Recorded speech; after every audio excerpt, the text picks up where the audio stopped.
Hello. Hello? Okay, hold on. Why aren't you moving? Why aren't you moving? What is going on? Oh, I forgot to turn the camera on. That's why. One sec. There we go. Now it should work. Okay, brilliant. Hi, everyone. Yeah, he's standing at attention. Or something. I don't know. My sense of humor hasn't turned on yet. It's 6 in the morning. Anyway. Sorry to everybody who is forced to be here at 8 o'clock. Them's the breaks. Hey Percy! How you doing? Yeah, sorry about the stupid o'clock thing. It's daylight savings today where I live, so everything's just shifted today, I guess. Well, like this. Wait, come on, salute better. You can tell I've never been in the military.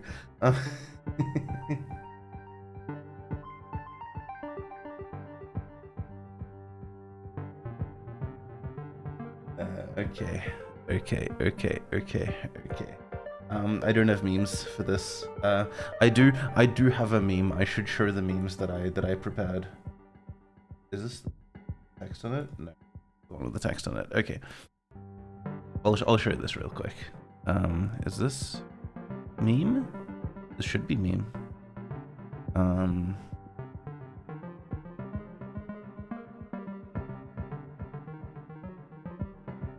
One meme. Meme. There we go.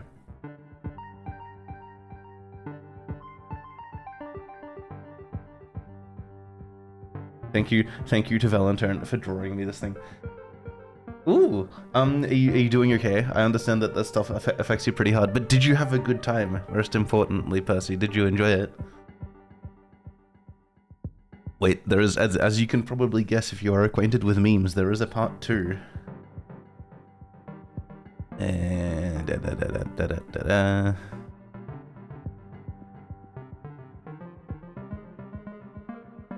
There you go.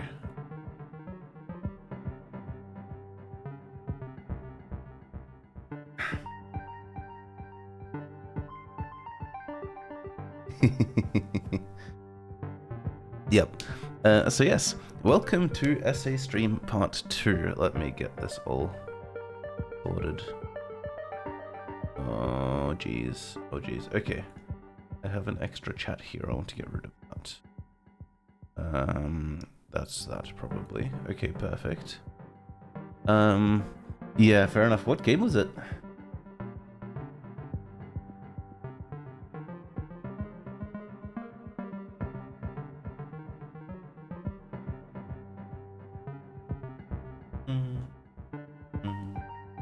Game 2 of the world. Not you, Bolus.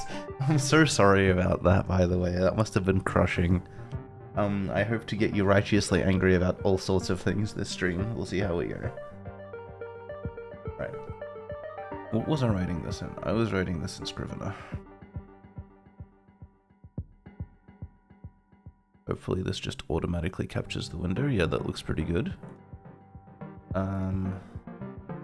Yeah. Write about it?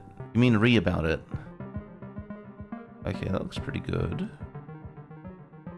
Let's do this. Lobotomy Corporation. That sounds terrifying. Okay. Lost over half my employees right before the finish line. Victory felt hollow. You'd given the game appropriate and joyous all the same. Fair enough. Yeah, that's not how that works, Bolus. Just be better at sports ball, or like if you'd gone down there on the field and helped them out, I'm sure they would have done better. Okay.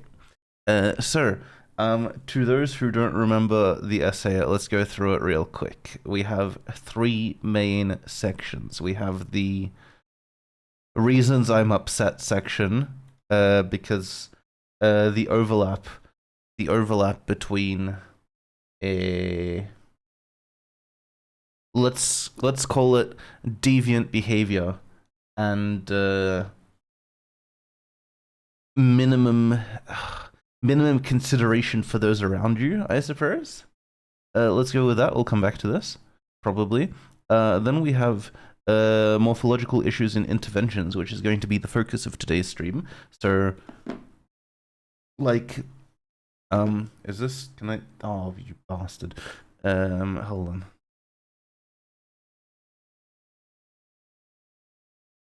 There we go. Now we're in front where we belong. Huh. Take that thing, window thing. Psh.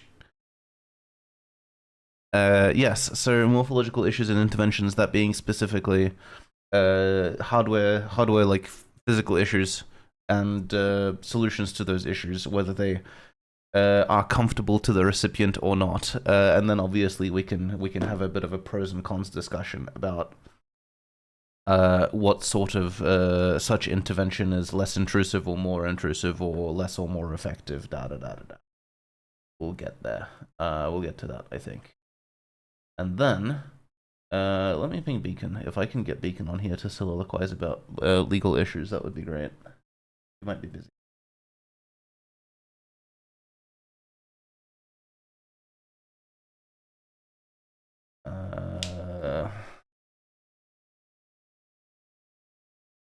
Anyway, after that, we have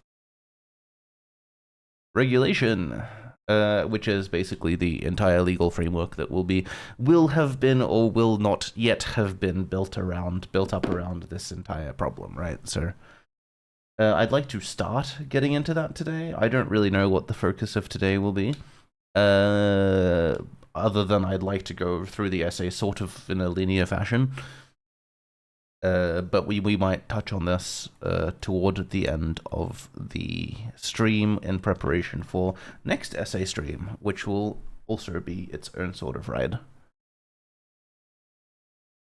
Okay, so can everyone hear me fine? Is all the audio and video okay? Is everything sort of functional? That would be good if that was the case. If so, I guess we can get started. Sure. Very good. Tech issues being absent today is my kink. So let's make sure that keeps doing the thing. That would be great. Okay. So we've got unfortunate interaction in the petrol station. We have deviant behavior, human fandom. So the thing that I was going to delve into regarding this essay today is Beacon made an interesting proposal when we were talking about this after the stream last week, which was, long story short, what is the framing for all of this? Like, if we're writing this essay in this setting, then this setting requires some minimal world building, and based on that world building, we need to make some decisions on what's going on and why. I might leave that, if he can't be here this week, I might leave that until next week, but on a high level, the suggestion was, let's have the furries be, some of them be the results of magical girl transformations or possibly magical boy transformations, depending. What do you mean? Which two main subjects? I don't know what you're talking about, but while you write that up, I will keep talking, and then I will come back to that. So the suggestion is that some people be transformed and some people be isekai'd, because while that kink and accessibility, they're not really disjoint. I mean, that's kind of the whole thesis of this essay, the whole grounds for complaint, is that by forcing, how do I put this? Forcing, there's a word for this. Forcing compliance with accessibility measures. You're also being forced to partake in deviant behavior that you might not otherwise have consented to. And if you're gating things like going to the grocery store behind things that certain people will consider kink, and may not want to consent to, but they have to because they want to go buy food, that's where kind of the main conflict of this issue comes from. Then, of course, there's the delve from kink specifically into, like, sources of anxiety and just general discomfort that comes with... oh,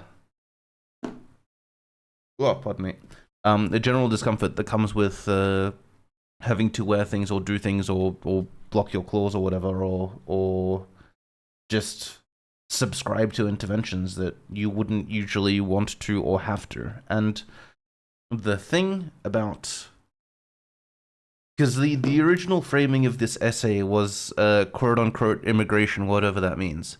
And there is this implied perception there that even the people uncomfortable with the way things are kind of want to be there, at least to a certain degree.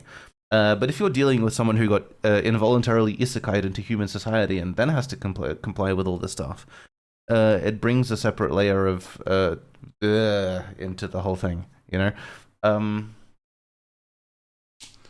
Because maybe they don't want to be there. Maybe they don't want to be there, but maybe they don't have a choice, and maybe they want to go hunting out in the forest, but they need a hunting permit, or maybe they want to fly around, but the aviation authority, the local aviation authority, insists that they have a pilot's license, and they have to pass a test, which they can't pass because they can't fit in an aircraft or something like that. All sorts of kind of stupid regulatory compliance that comes from. Well, I don't know, because I think that both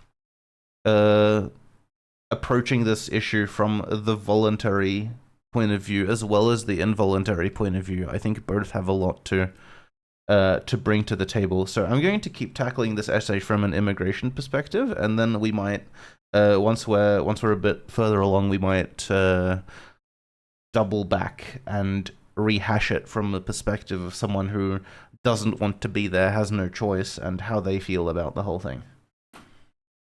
Sure.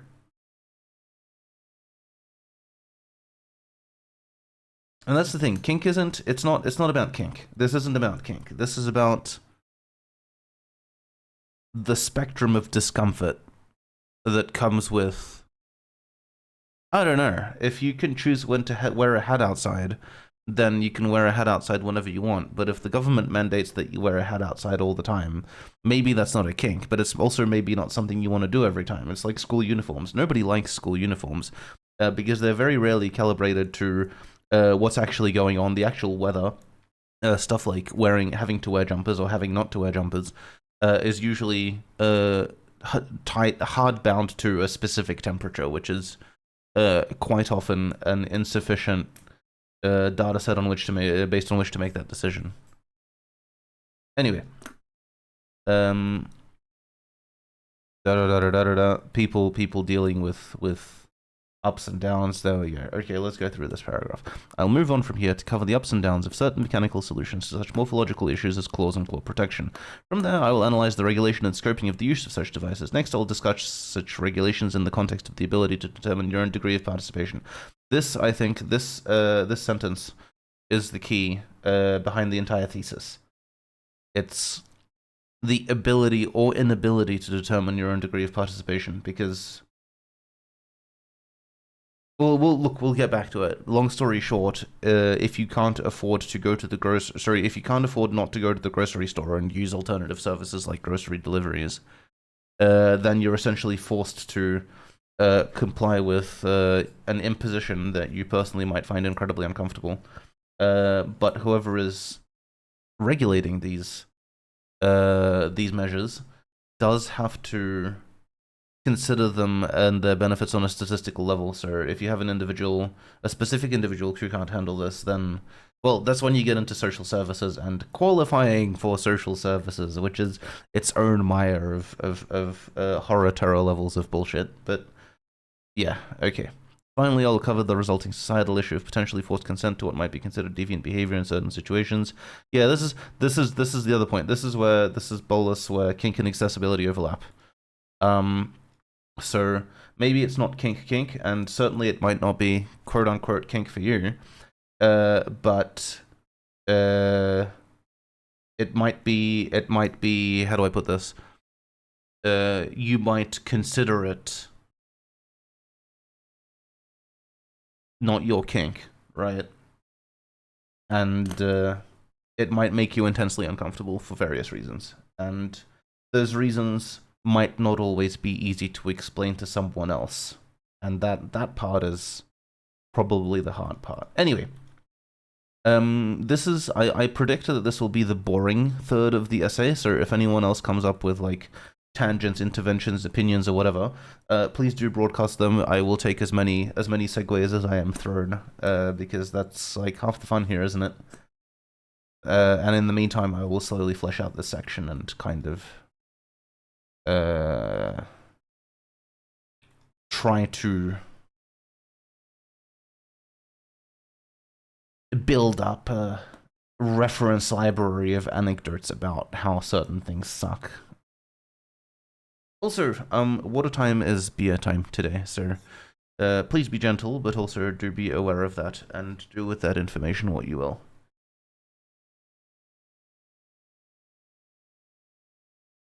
Okay. Many of these I'll only tackle in brief, and I'll restrict myself to only those aspects of the problem that I personally experience. The breadth of the issues reaches far beyond me personally, and many may have such much to add to this. For instance, many anthros have issues with temperature adaptation and regulation that simply don't affect me. There are anecdotal evidence of this. Okay, clause. I feel like we have to dot point this and then expand out from that.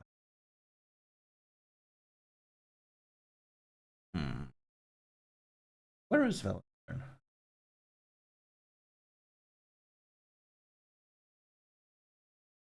I was hoping to avoid stereotypes, but well, there you go. When you replace water with beer, it's not replacement. Also, it's Swiss beer, so that makes it okay.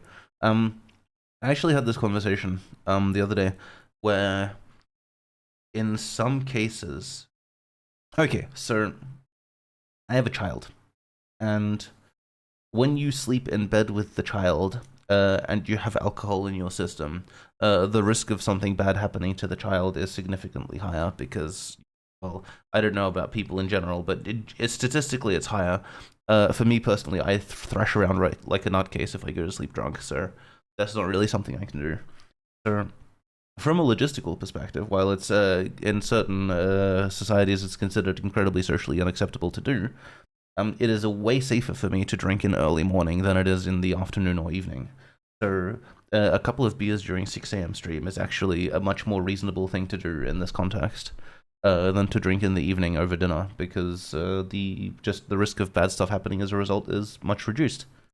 It does also, of course, affect the rest of my day, so I try not to do it often.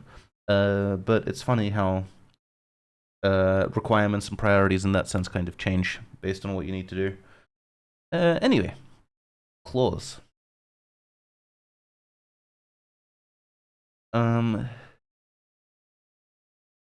Clause. What do I do? Because there's all these body parts that can be very easily tackled separately. I think I will put them here. Cover it up, shave them down, or just be careful with them. Maybe declawing entirely in some cases. Yeah, that's actually a good point. Okay, cover, blunt, declaw. We'll go through them in that order. But what I want to add in here as well is predators and prey, which is going to be a fun conversation to have. And no, I don't think I will take the Zootopia take on it. But it is a source of anxiety, and there are certain animals, to my knowledge, correct me if I'm wrong, who are coded to fear things that have eyes in the front of their face, just because that is an evolutionary trait. Redditors and prey. Please, Redditors couldn't hunt their way out of a wet paper bag. So I think you're okay, Volus. I don't think they can catch you.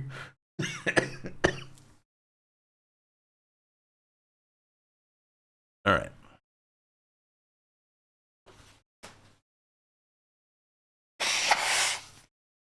Okay. Predators and prey. That'll be a little aside about things like don't stare at people, because it might actually make them uncomfortable on a deep existential level. Tails, eating, transport.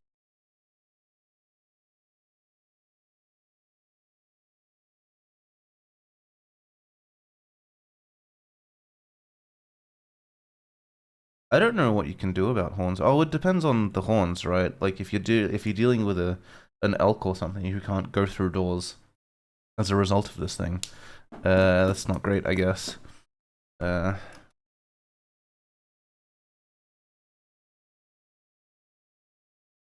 May have to safety-proof tails too, depending on what's on the end of them. That is true. That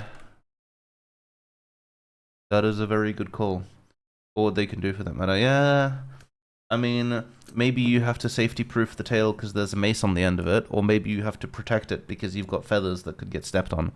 So it could go in both directions, really.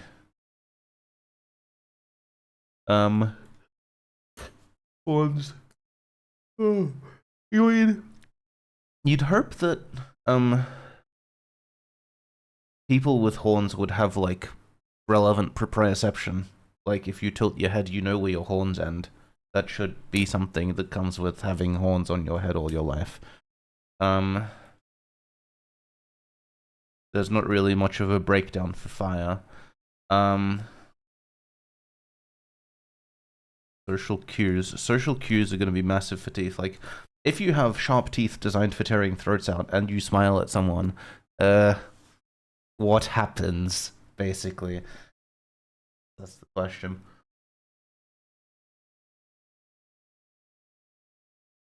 Okay, so you have social cues.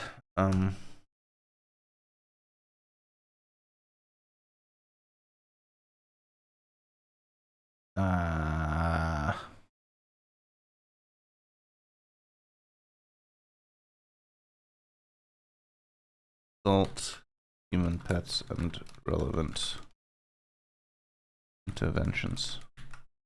That feels like most of it. And this will segue nicely into the morass and cesspool that is regulation.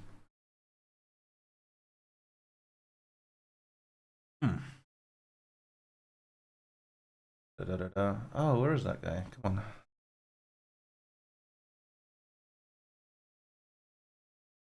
on. Okay. Regulation insurance. Insurance. Yeah, we'll come back to this. Emotional support person.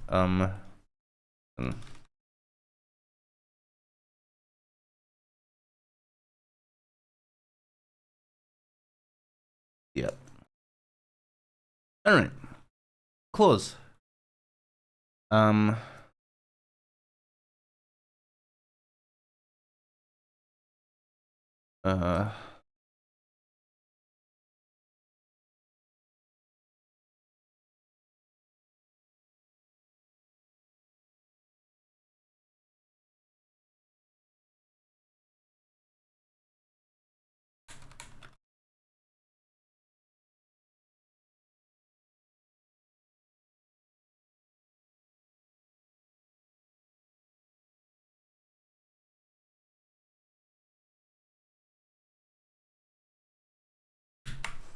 All right.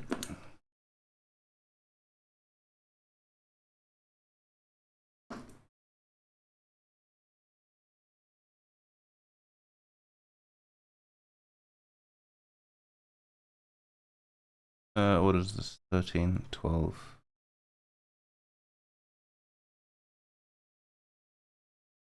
Um.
I feel like I should put a sign up above my head for anyone who casually drops into the stream saying, "You can talk to me, it's fine," just in case someone pops in while I'm typing and then leaves after like 2 minutes, because that's just coincidentally how long I've been typing. A general note to add on clause could be the commonality of it. Kit has clause, yes, but noting how many other entries do could also be noteworthy. Will also be good to justify it. It's one of the first things to cover too. Yeah, it's this is a problem. Uh,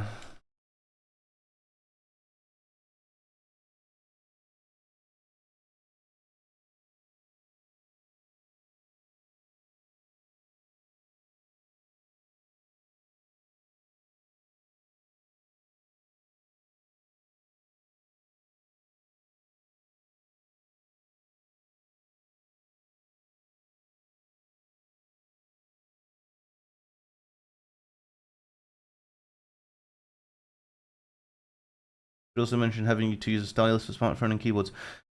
Not necessarily.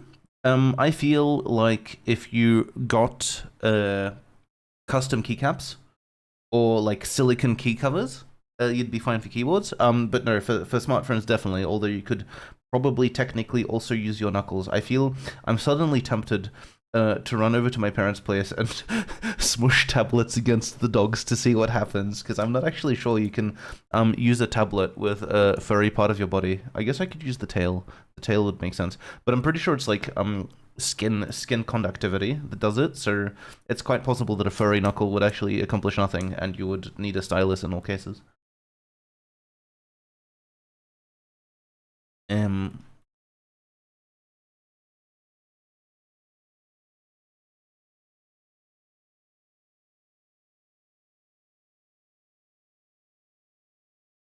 Uh.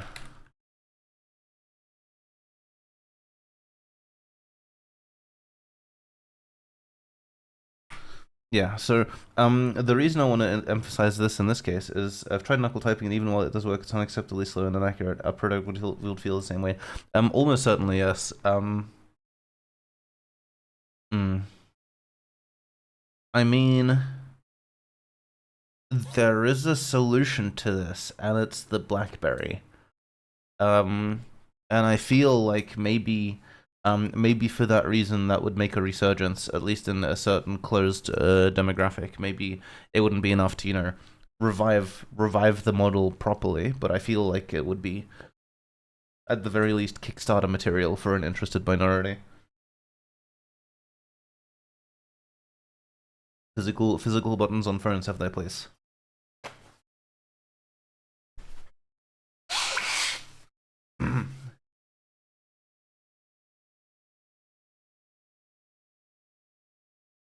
But yeah, Cat specifically has an issue with clause and mood regulation, so that's something we will have to cover.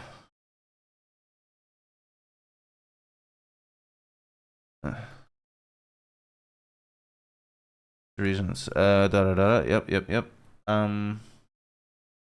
Essentials to have the direct wiring between the sharpness of claws and the boot regulation. I will. Oops. I will do my best to set my own discomfort with this off to the side and briefly summarize some common options and reducing possible damage.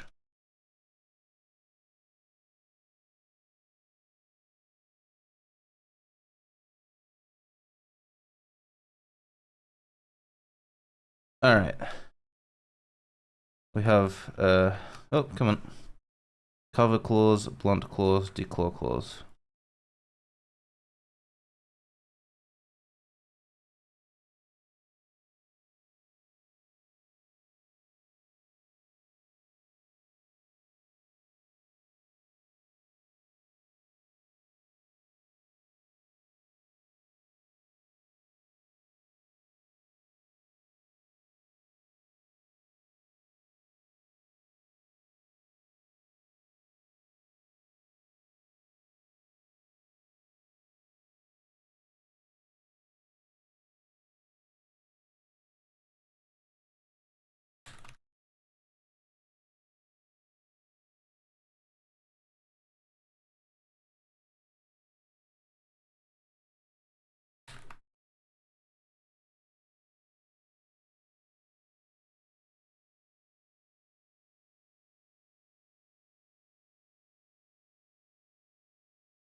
with cover that's least drastic at the very least. Gloves, bandages, there's many things that could, yeah.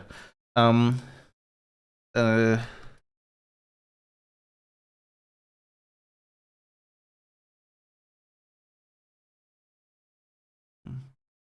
uh, existing or easily adapted.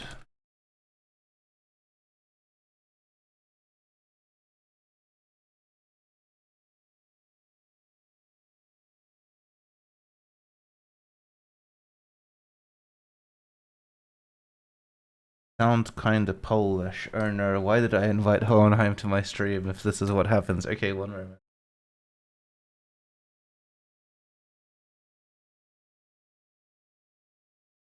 Alright, you get 3 minutes starting now. Okay. How are you, by the way? Welcome to Essay Stream Part 2.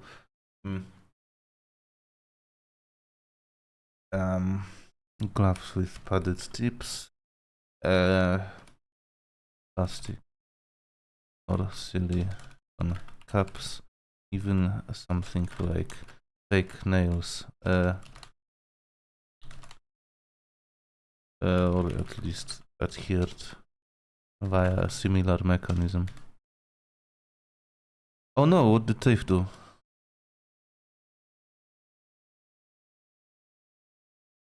In a pinch, if your clothes aren't sharp, too sharp, even masking tape might do.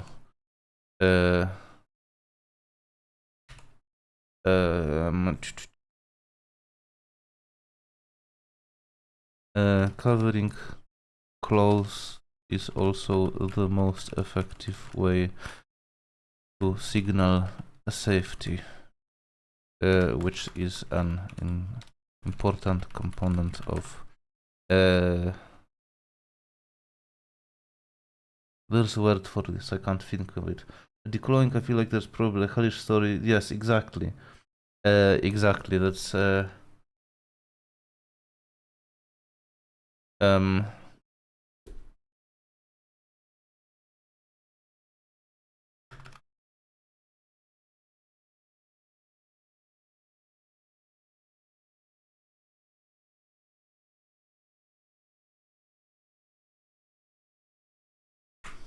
we go.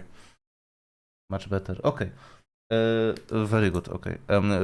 So an important component of I want to say socialization, but it's like socialization where you enter into the social contract with goodwill, with a positive priming. I don't. There's a important component of. I want to say social comparison, but that's delving into relatively uncommon vocabulary, and I would like to avoid that just to lower the barrier to entry, which is an important component of. I will just put socialization. Oops.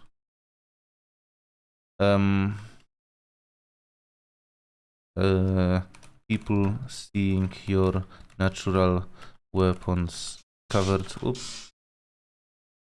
Okay, I will speak Polish accent a little longer because I want to, not because I have to. It's how it's by choice.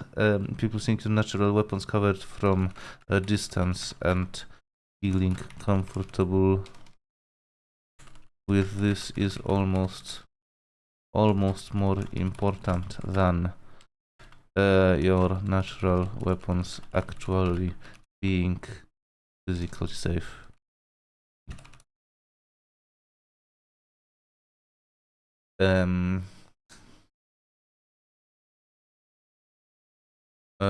Blunt. Due to this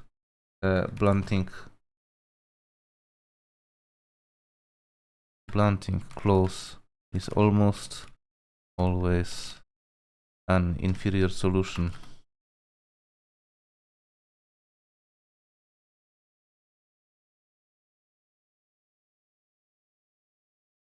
Oh, just go up the chain. Go to the coordinator.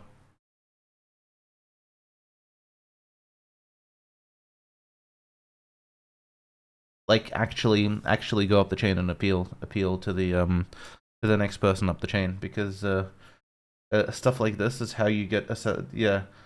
Um. Well, if it's wrong font and incorrect color, can't you just Control A and change it? But also seriously, stuff like this is how you get people fired. Um. If in like worst case scenario, they should review it and maybe dock like 5% for incorrect styling. Incorrect styling is one aspect of the assessment rubric and not a gatekeeping factor to review. So don't yeah, don't you can't hear me. Can other people hear me? I really hope other people can hear me, because if not, that'll be a little stupid. We've been going for 40 minutes long.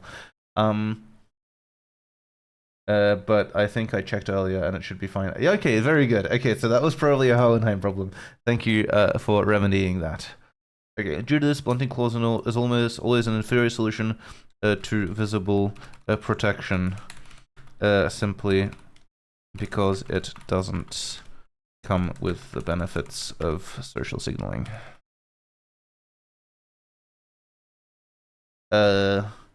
Additionally, the only real advantage to blunting over protection is that it is a longer term solution that does not require active attention to implement, which may be preferable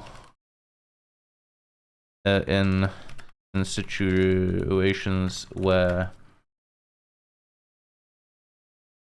everyone one is familiar with you and you only interact with small groups of people over longer periods of time. This may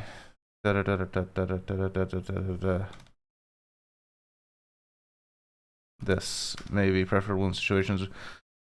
This also carries an advantage in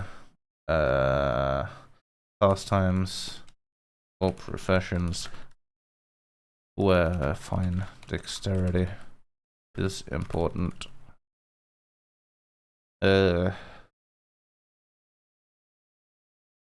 Important. Okay. What have I missed? I feel like that's all of clause. Can we see it all at once? Sort of. Let me see if I can do this. Okay, there we go. That's all of clause. Let's have a skim, guys, and anything you can think of, please chuck in chat, and we will go over it. Oh, I will, in the meantime, get another beer.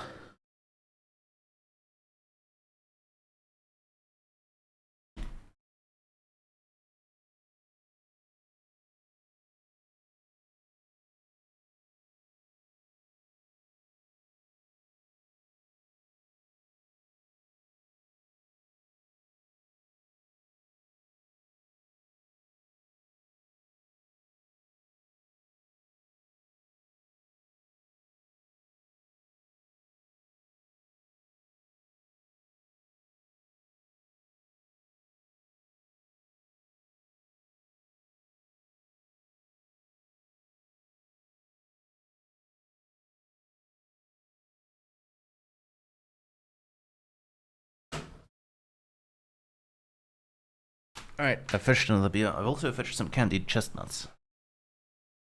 TAFE is my current bane of existence. Yeah.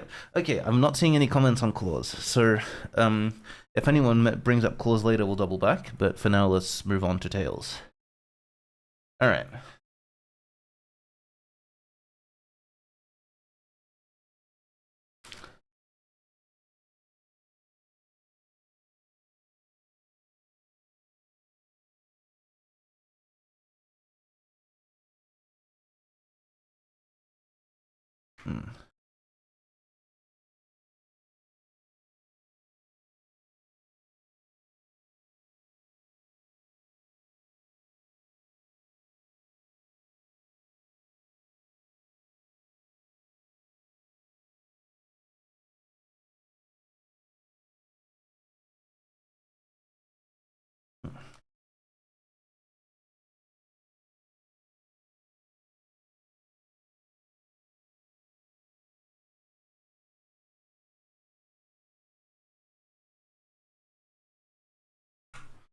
I feel like we can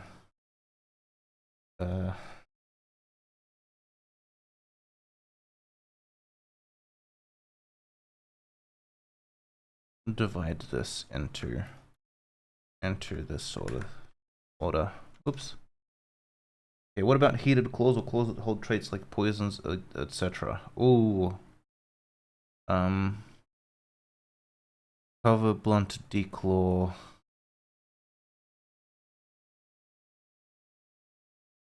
That's a really good point. I don't know how to structure this.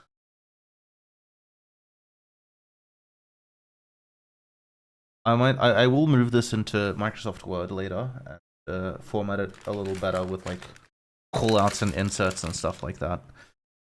Excuse me for a moment. I'm gonna enjoy a candied chestnut.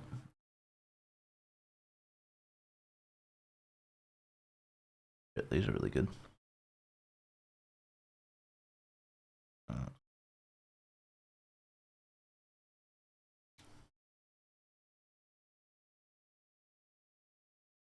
I wish face tracking picked me up licking my lips. That would be hilarious.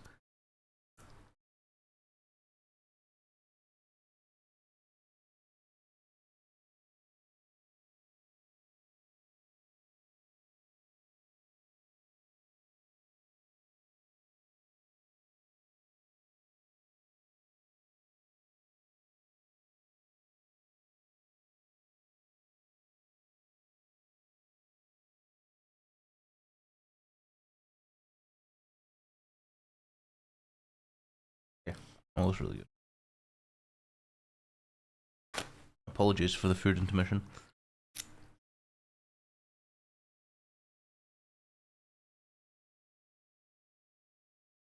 Alright, I've got one more left. I'll have it later. Alright.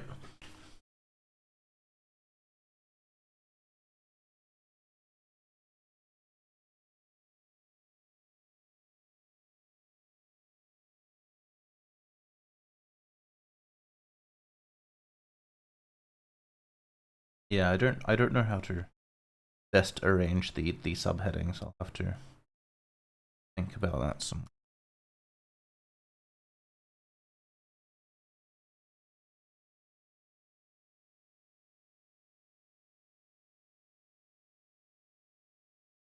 Yeah, this is difficult. Anyway, the claw hazards. Claws A B C D.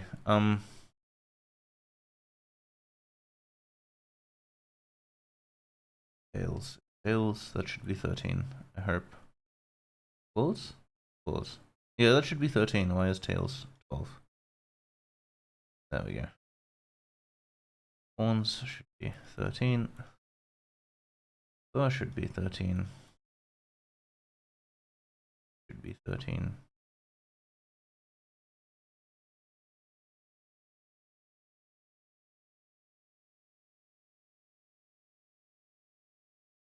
How do you mean as an example?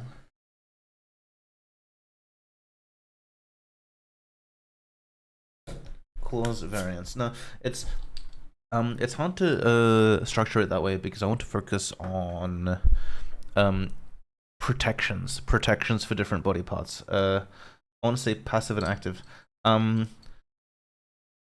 I feel like a blurb at the end that covers. Yeah, I'm thinking that maybe that's. I'm gonna put that at the front actually. Venom, heat,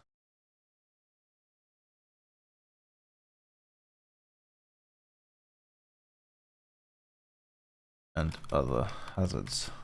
That kind of needs to be handled as a catch-all category, simply because there will be some such cases where the intervention just has to be custom, because it's a trait that is uncommon.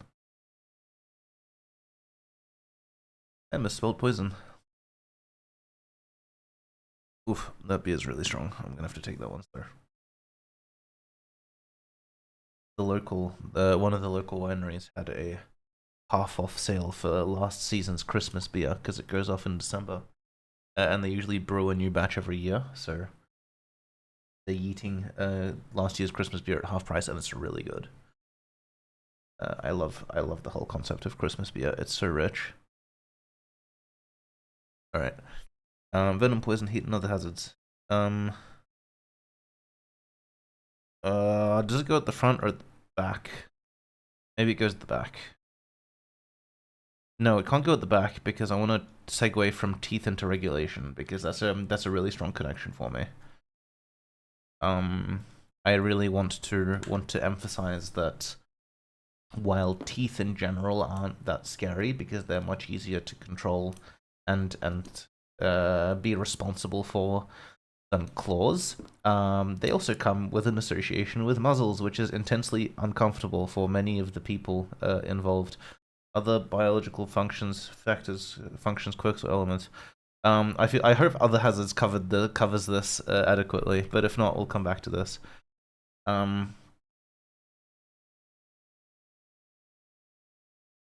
Anthros come in great.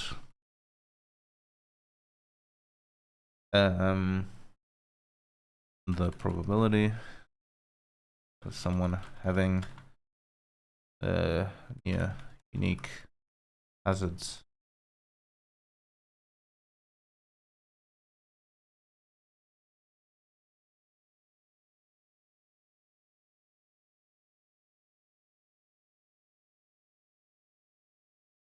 No.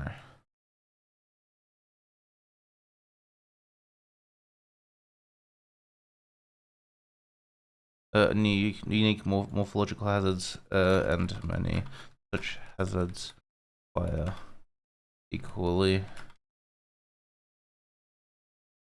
unique interventions. You're meeting with a TAFE. So no, that's fair. That's fair. Good luck defending your honor. All the best. Require equal unique interventions. While claws that create poison would only require a little creativity to handle someone with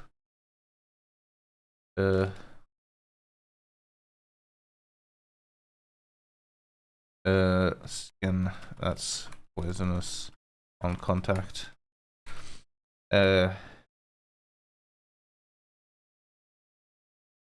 May require either a completely custom intervention or even a social worker to do their shopping.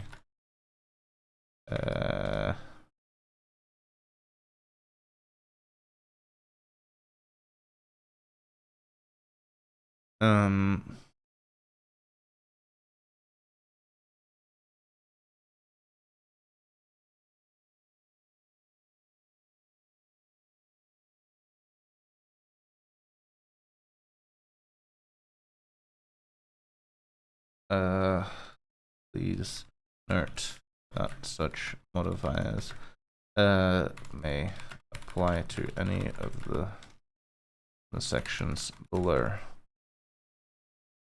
and will not be covered specifically by category of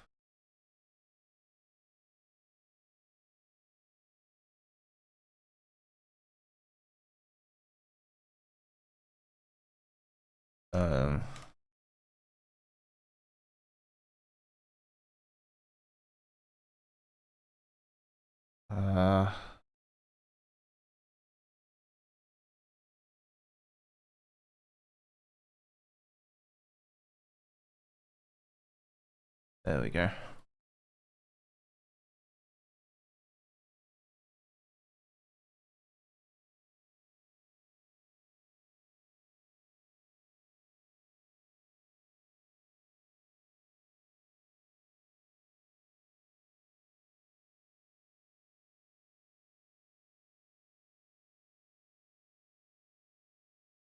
All right. I feel like that covers that. And any, like, it's at that point you basically have to cover it on a case-by-case basis. There's not really a simpler way to attack it. Alright, claws cover blunt declaw. Tails. My tail is moderately long, about 1.5 meters, fur and has fluff trailing down the spine. It ends with has a large tuft of fur on the tip.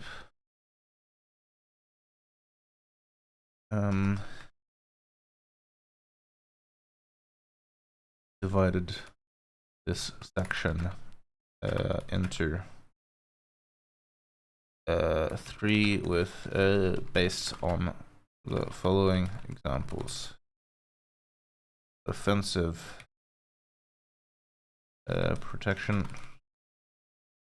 How do I avoid causing damage with my tail, e.g. hitting people or objects? Offensive protection. How do I prevent my tail getting hurt, e.g. catching fluff in mechanisms? Infrastructure. How do we convince the humans to build a toilet bowl I can actually sit on?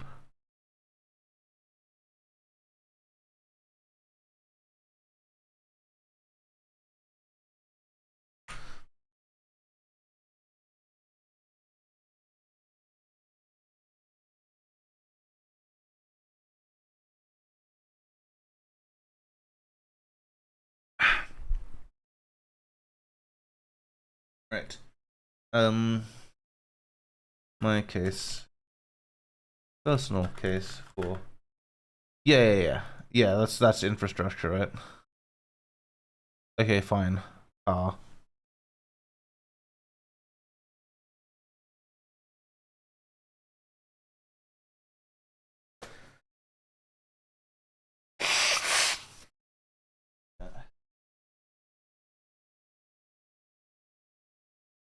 Protection is weak. At worst, I will accidentally hit someone with my tail or trip them up. My tail is not meant as a weapon, and there's only so much force I can put behind it without also causing myself injury.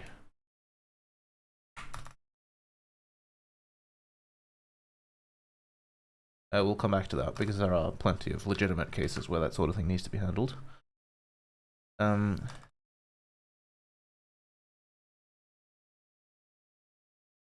Infrastructure, seating, transport.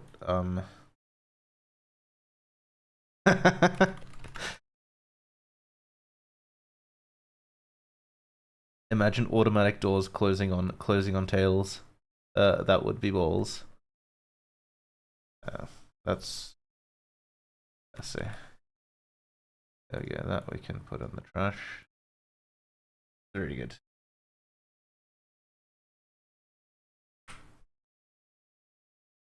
Oh wait, what?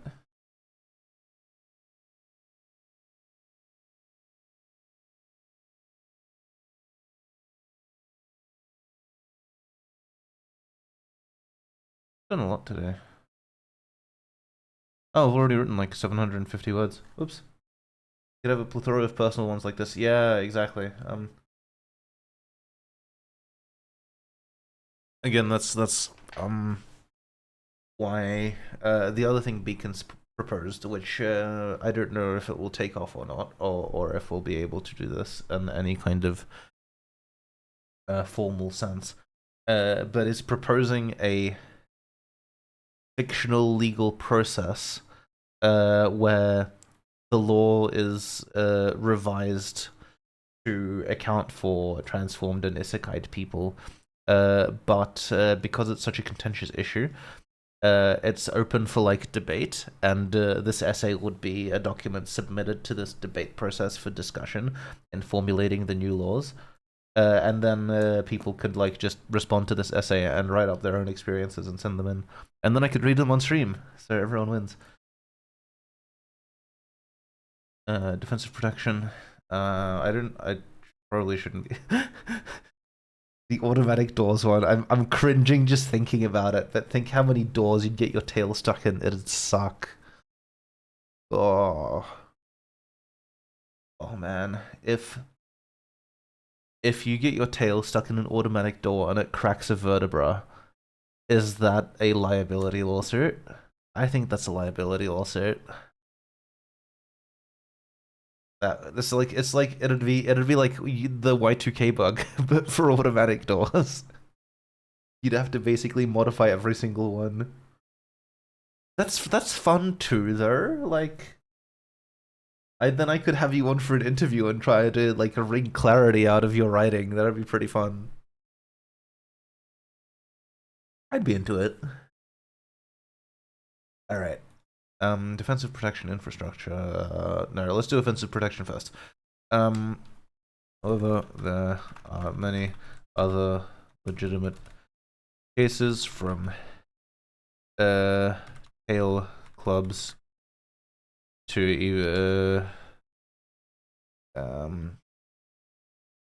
your basic pointed tail, which could cause grief when not controlled in public.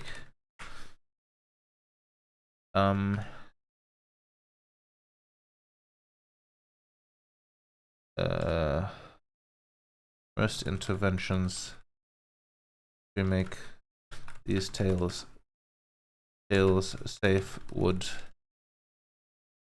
be a combination of blunting sharp points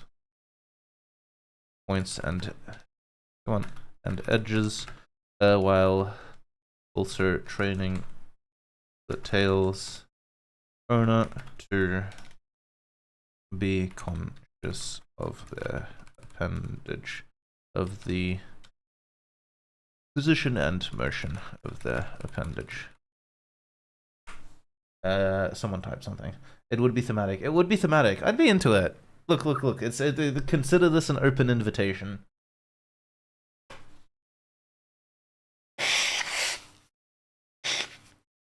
I would very much like do more in this setting and in this context. I think there's value in it, as well as a whole lot of amusement.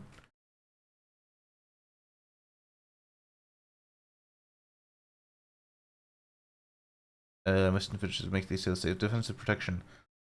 Ryan, do it. Oh my god, please do. Okay, it's candied chestnut time again, apparently. Alright.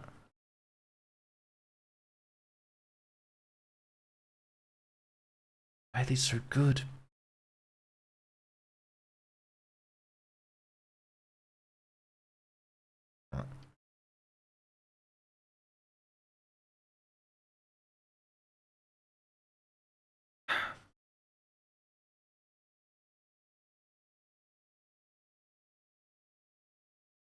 Bengals strapping the tail to the antler themselves as a catch-all, but they'll obviously have their initiatives too.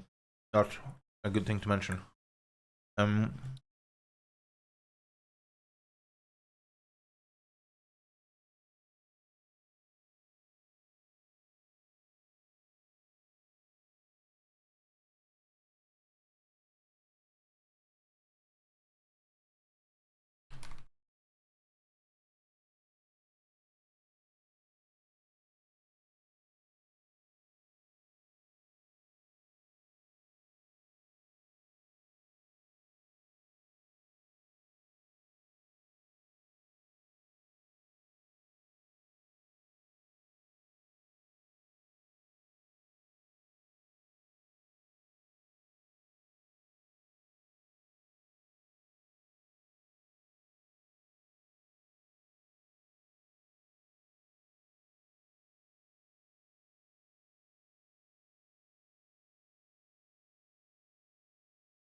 That's a thing that we're gonna have to.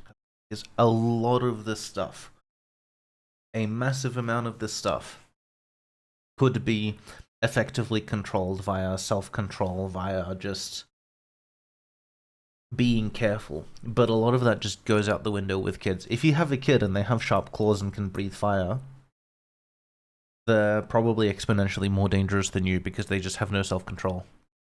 And that's something that, yeah, that's the part of regulation I'm not looking forward to. Yeah, you can't take your kid to the store if they breathe fire every time they sneeze. That's a no.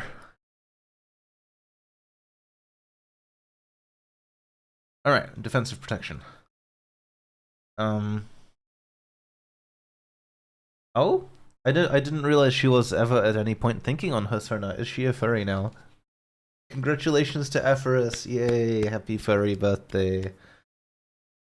Oh, and many happy returns for recently, Hohenheim. All the best.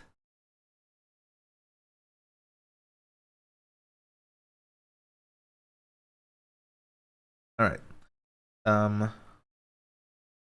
How do I tackle this? That's actually I'm not sure how to open this one.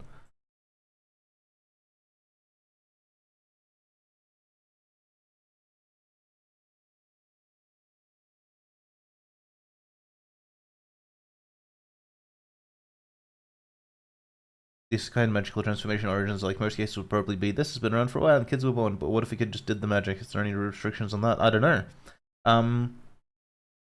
But this is the thing, right?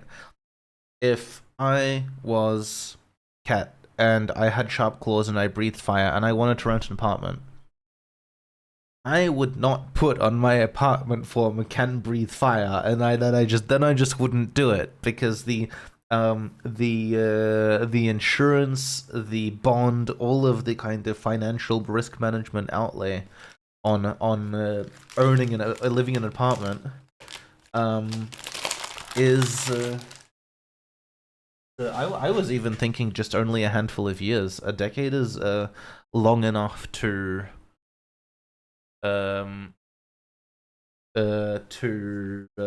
have settled some of these problems already. So I'm thinking like 2 or 3 years. Like it's no longer, oh my god, aliens are here levels of news, but it's still not yet like adequately regulated or enshrined into law, and people are still working on that. There's that balancing act of it's normal, but it's not yet a component of normality.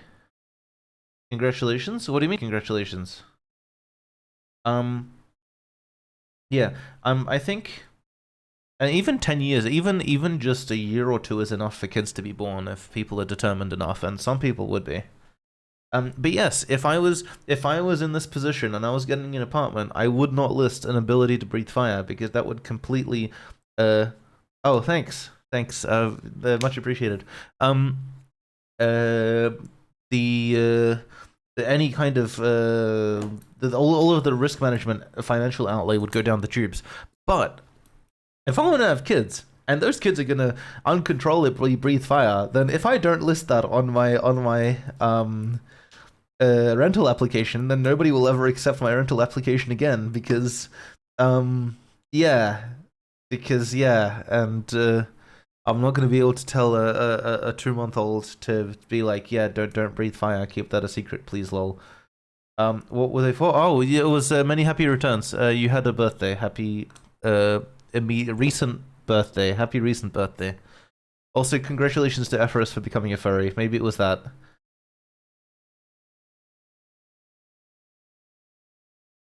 That also sounds like something I would say. Anyway.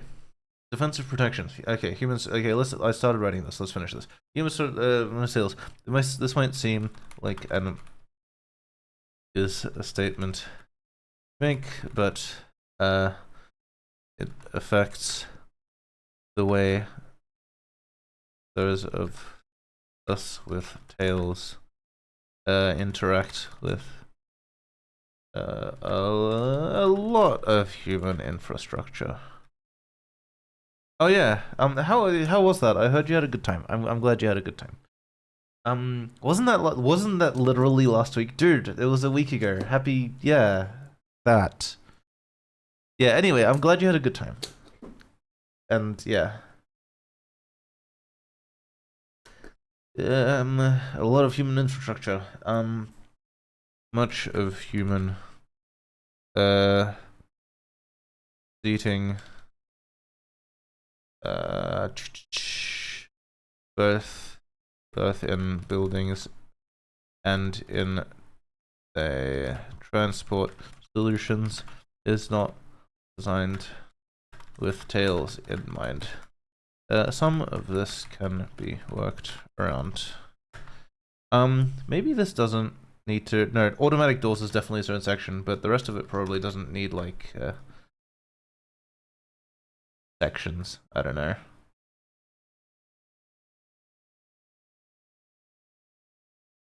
Yeah, horns. I don't know that there's much to write about horns actually. Like unless you're going around headbutting people or getting your horn stuck in the wall or something. I guess there's not much there. You got nasty food poisoning post dinner, and the gathering the week after was good fun. Yeah, I heard about the food poisoning too. My sympathies. That sounded like it was balls. I also had food poisoning recently. It sucked. Don't get food poisoning, boys and girls. It's a bad idea. I still don't actually know how I came by that actually. It might have been old cake, unclear. Okay, humans don't have tails that are much of human seating. Some of this can be worked around if you need to catch a ride in a car. Just arrange for the back seat to be empty and sort of flop sideways while nobody is looking. It can be surprisingly, comfortable. You can no longer wear helmets or any mandatory head coverage. That is interesting and true. Yes. That's a point that needs to be covered. Thank you, Bolus. Well put. A retool majority of this current. Oh no! Oh no! How'd you manage that? Oh, right. Food poisoning. Right. Stupid question. I'm so sorry. That's the worst. Oof. Someone's can be it can be surprisingly comfortable.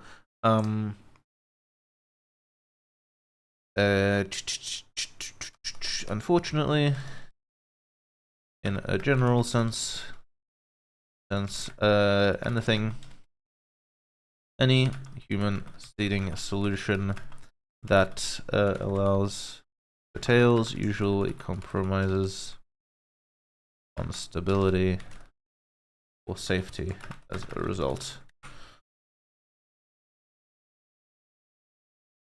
There we go.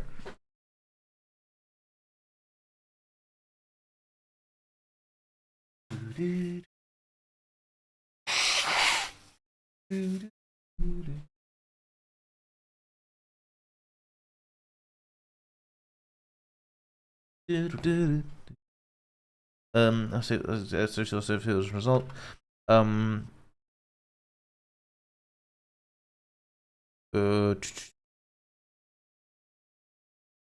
Tail compatible chairs are often built by removing the backrest entirely rather than just modifying it, and the most common tail compatible human vehicle is a bicycle with an engine on it.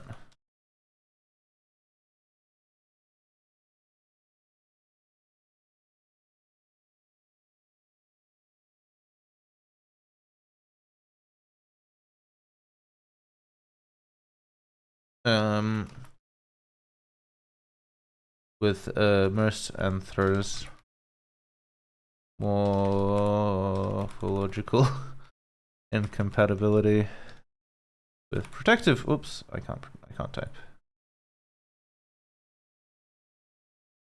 Protective. Oops.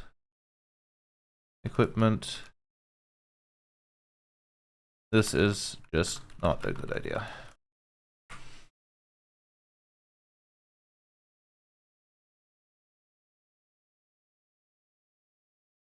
there's also an entire section about bathrooms here, which I will leave to your imagination.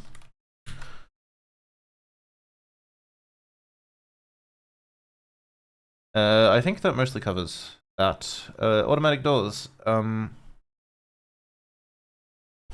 Many human commercial.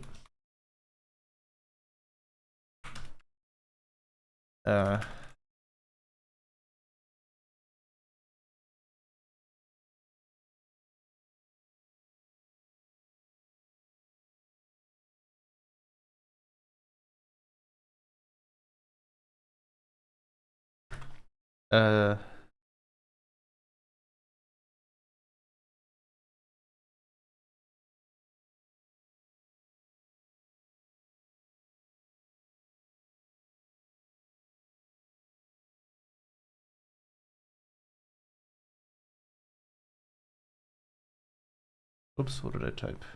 Oh, no, I'll do that. Yeah, so automatic doors, huh?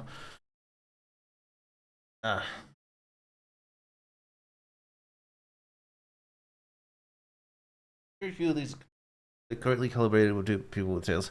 It only takes one mishap with an automatic door closing too early to make you acutely aware of the problem.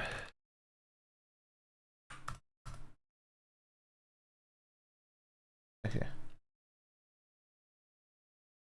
What have I done? Okay, that's fine. Escalators and elevators though. Escalators wouldn't be so bad. Actually, I'm gonna put that in defensive protection. Elevators just fall under automatic doors.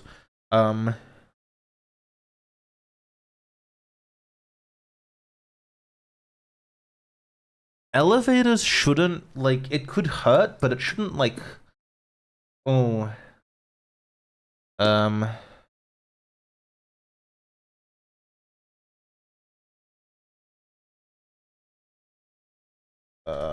Elevators? Maybe. I'm just imagining, how was it? No capes. No capes. And the reason we have no capes is because if an elevator closes on your tail, it will usually stop and open up again, and it'll only kind of hurt a bit. However, if an elevator closes on the tip of your tail and catches the fluff on it, and then the elevator leaves, now go to the weight limit and freight elevators. Oh, that's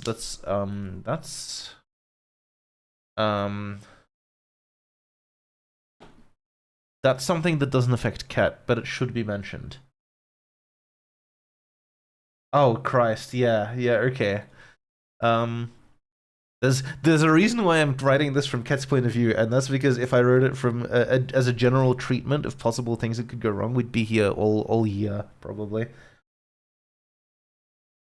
That's partly why I'm inviting response essays and write-ups of personal experiences, because there's just too much to cover in an essay. If you do want to touch on all of it, that's less an essay and more of a like handbook, a design handbook.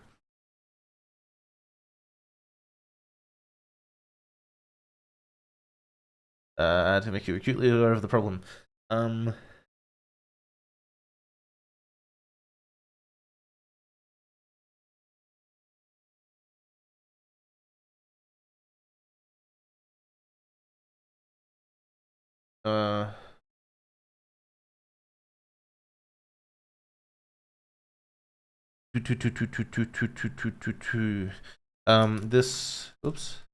This category of design, I'm gonna call it a design error that requires a two-fold intervention. On the one hand, design and safety standards must be modified to cater for this common category of hopefully usually minor injury. The most effective modification would likely be an addition of a sensor to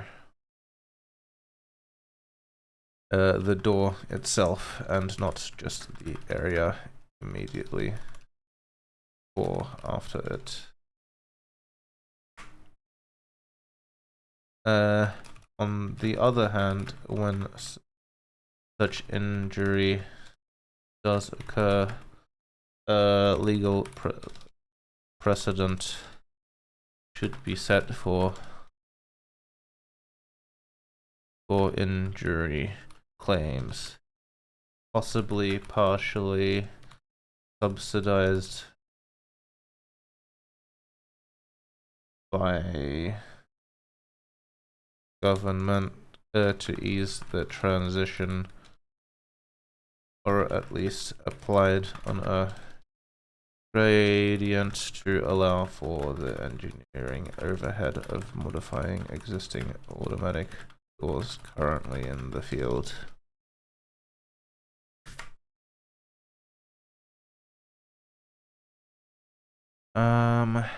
Elevators, huh? BRB, I need to pop off to the bathroom real quick. 1 sec.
Alright, airtime.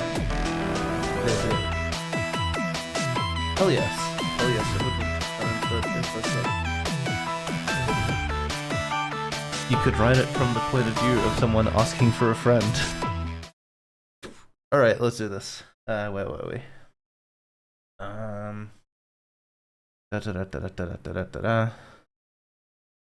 Full interventions.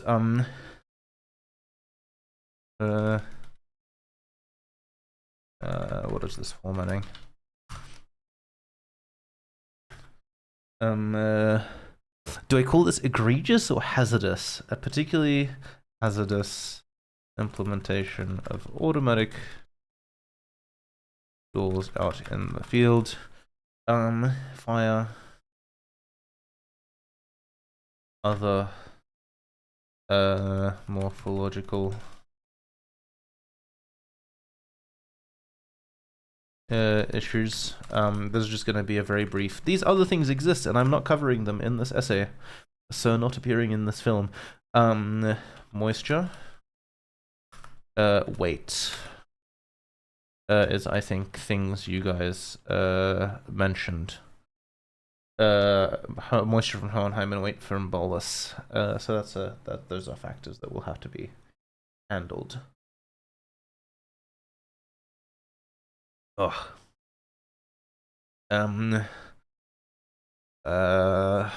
Is in elevators. Usually elevator doors have additional. Oh, you mentioned that Nagas might have issues with elevators because they're too large for standard. They weigh too much for standard elevators, and cargo elevators are not a common feature in many human establishments. So I've chucked in a weight section here just to touch on that briefly without necessarily covering it in details. Automatic doors are actually a crapshoot, especially if only intended to allow, say, a single person at a time through. You can fix that with turnstiles, but it also depends on what context you're talking about it in. Also, hi, I'm glad you could make it. Hello, how's things? Oh. So we'll come back to that. Additional safety features. To prevent operation of the elevator while someone or something is stuck in the door.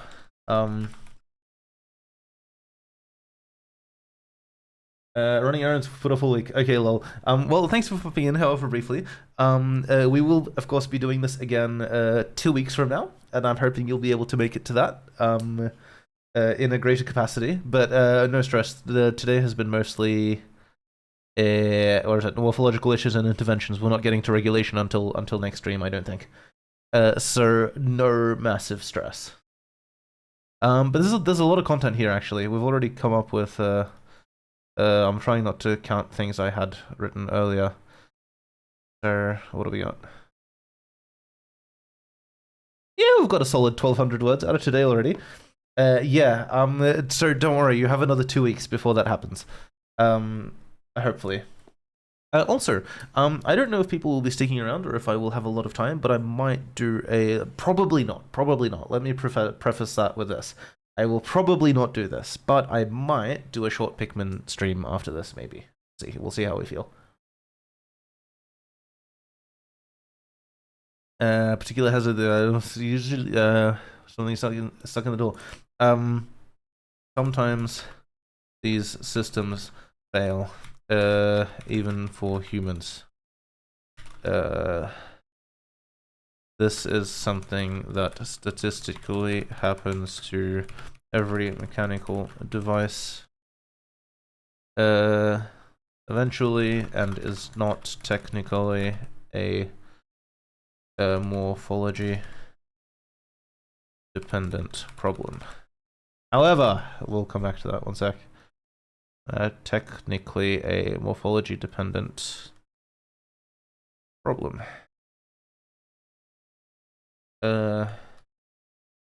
However, these safety measures are designed to pick up humans and human, let's call them anthropocentric objects.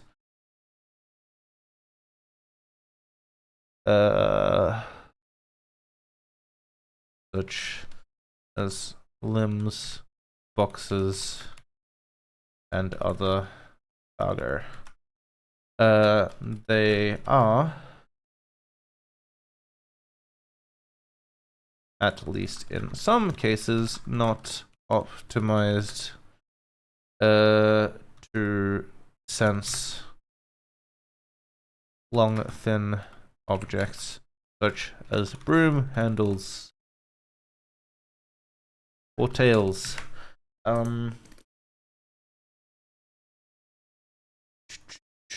I want to, like, I know that elevator safety features are usually slightly better than this, but I do want to hammer it up. Please note that. Yes, but I'm, as I mentioned earlier before you got here, I'm going to try to avoid using unfamiliar vocabulary to lower barrier to entry, so I'm not writing that. But yes, you are technically correct. Hello! What's up? Welcome to stream. Thanks for speaking up. How's things? Kiki hot. You're Kiki now. I can say Kiki with relatively reliable accuracy. That'll be fine. All right. Sir, please note that most more modern examples of the technology use things like laser curtains to check the entirety of the open doorway for objects, regardless of orientation and dimension. Thank you. This is for context. I feel like the the stream title does not provide a lot of context. This is a fictional essay written by my fictional persona about how living in human society is difficult because it's not designed for people with claws and teeth and fur. Where we it doesn't show on the screen. We've hit 2,500 words so far. There's quite a lot here. This is the second essay stream. The third essay stream will be 2 weeks from now. So the first, here you go. Here's the front matter. So the first essay was basically a summary of the issue and some kind of anecdotal evidence, and the today is morphological issues and interventions, and then 2 weeks from now we will handle regulation. Oops, shit. I'm gonna have to fix that 1 sec. Where there we go. Things like insurance, legal imposition, and things like that. So yeah, there's a lot going on. Automatic doors. I can't believe the automatic doors section is twice as long as the offensive protection section. Although I guess offensive protection is very simple, whereas this requires quite a little bit of context to lay this out. Anyway, objects regardless of orientation of dimensions. However, not every human building will diligently update its infrastructure every 50 years, and many examples of old technology abound out in the field. Probably, at this point, probably every anthro has heard the horror story of as a framework for ease of access to make my own. I don't know what that means, but if you explain it, it's probably something I would be happy to facilitate. Do you mean like for a real world application, or like, because half the reason I'm doing this is because there's massive overlap with real world disabilities and access issues. Like you can take this entire framework. I post copies of this at the end of every stream, so there's one in my Discord for that I posted after the first stream, and after this stream I will clean it up again and post it again in my Discord. So you're more than welcome to pull that down and do what you want with it. In the words of Patricia Taxon, my new furry media hero, derivative works are strongly encouraged. Oh yeah, no, for sure if you want. Don't keep that too strictly though, because like with any essay, I tend to write the structure of this essay is emergent based on the topics I'm handling. I didn't know how this would be structured when I started writing it. I just kind of went for it and kind of elucidated the issue as we went, right? This won't probably end. Any Andrew has heard the horror story of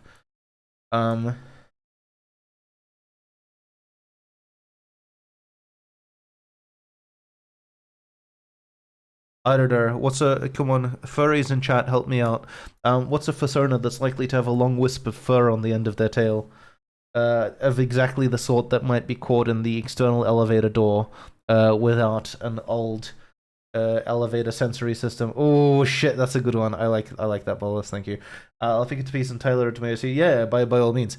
But yeah, no, by all, of course, certainly. I would if you don't use it as a, I would recommend that you use it less as a template and more as a reference, like cite it as a source. You know. Ooh. Okay, that's good beer, but it's also kind of intense. I don't know how I feel about that. Probably has heard the horror story of the lion. What's the word for that tuft on the end of tail? Let me Google this real quick. Lion tuft on tail. Name. Lion's tail, similar but different. Spider-tailed horned viper. Probably not. What? I'm googling that anyway though. Holy shit, what?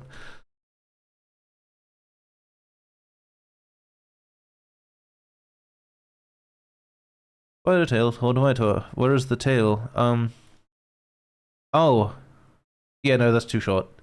Lion. Etymology, taxonomy, subspecies, fossil records, evolution. Description.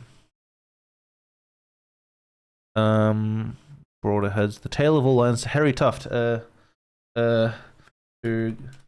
got their tail tuft caught in an elevator's external door.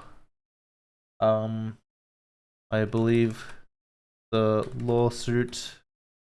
Do you raise a lawsuit? When you sue somebody, is it raising a lawsuit? Is it putting for like what's the verb for suing somebody for doing something with a lawsuit? Tail of all lions, higher tuft that some lions concealed approximately hard spinal spur. Yeah, that's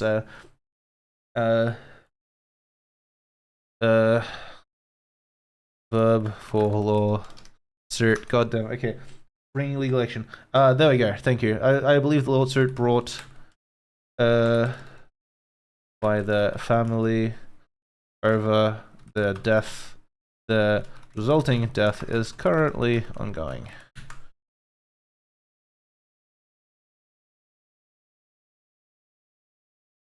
There we go. That's enough on elevators and automatic doors. I do need to do defensive protection. Where oops, no, stop it. It keeps creating new documents.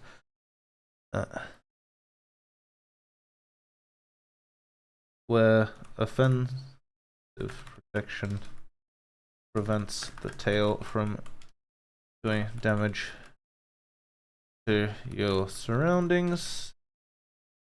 Defensive protection prevents your surroundings from doing damage to your tail.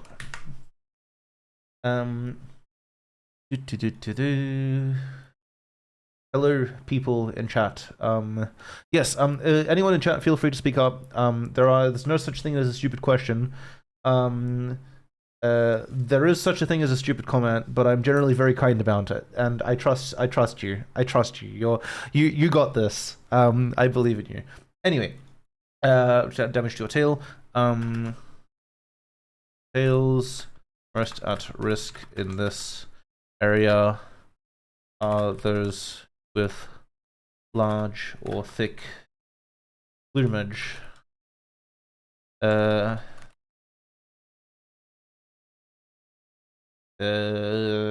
Either as components of an extended spine or plumage in their entirety, e.g. for avians.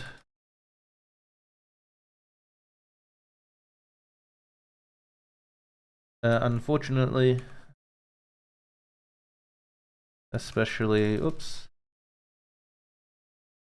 for tails like this, wrapping is usually out of the question. Dexterity and care in movement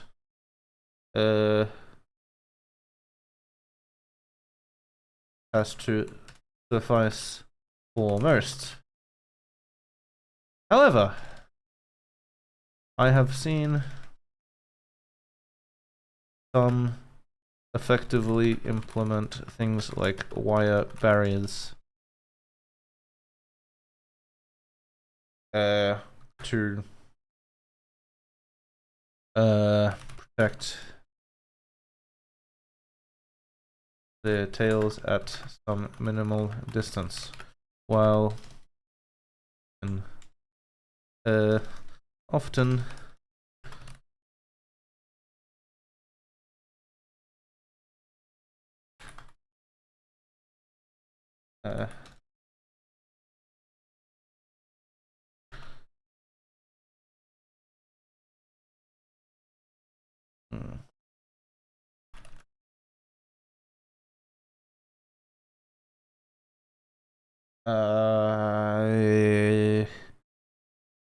the third hand examples I have seen show it to be generally quite effective. Okay, what did I display? Misspell. Dirty. Anthers is fine. Okay, I think that's fine. Escalators I'm not bringing up here, I'll cover them later. Okay, what tails? What do we got? Okay. Morphological issues. Venom, poison, heat, and other hazards. Claws. Cover, blunt, declaw. Tails. Offensive, defensive. Infrastructure. Automatic doors. Horns. Head protection. Oh, that's gonna be fun. Fur shedding, styling. Could add anthers to the dictionary. I could do that. I should probably do that. I use a lot. This does not have an add to dictionary option. Learn spelling. Yeah, there we go. Where's anthers? Plural. There we go. Learn spelling. Done. Okay. 2,756. I guess I've saved a bit of time this stream because we haven't done all of the introduction, all of the front matter. So we can spend more time writing, I guess. But oh my god, there's I don't know if we're gonna finish this section by the 2.5 hour mark. There's a lot here. A lot more than I expected. I thought it'd be just simple high level stuff, but no. We've hit 1,500 words today. Hey Bolus, can this be my NaNoWriMo project?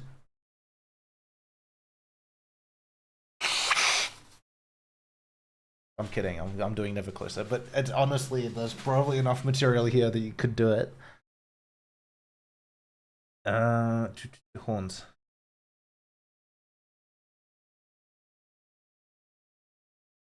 Oh, well, yeah, no. Okay then. Speaking of which, I gotta check. I'll do that off stream probably, but I've got to check how much of Never Closer I've written. I'm pretty sure it's like literally like 2 paragraphs, so I'll just yeet those and start over. Hopefully the whole thing ends up being less than 50k, so I can just finish the entire project in November. Where I mean, I don't know. Assuming that I'm gonna be able to write 50k in a month is very optimistic, given the way my life is going right now. But a dragon can dream.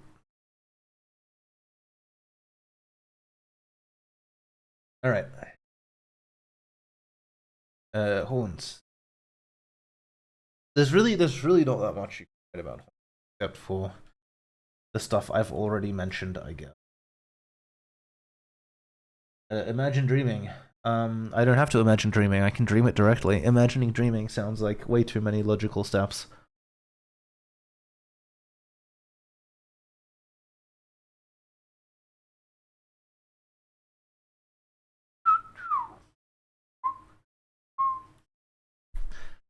Horns.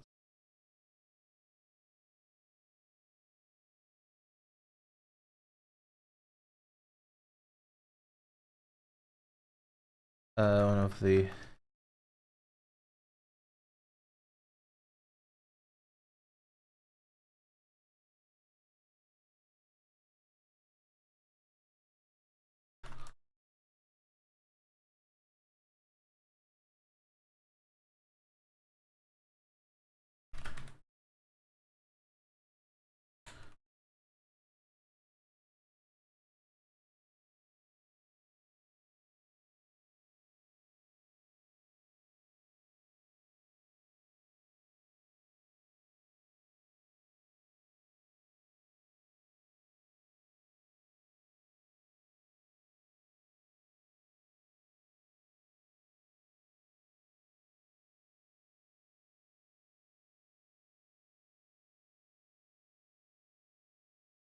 Is this essay on how to imagine dragons, or is this essay about how dragons are actually real?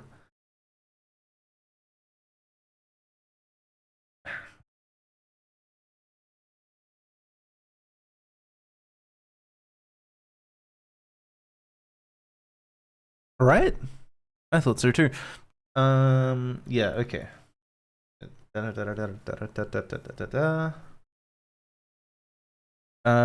Other than fitting your head through doors and not head butting things, most concerns relating to the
I don't know if this needs a subheading. Probably not. Probably just a double space. Come back to this.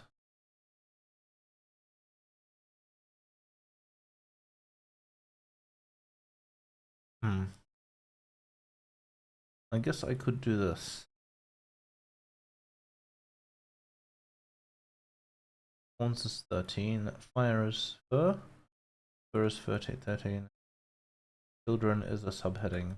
Fine. Other morphological issues should be 13.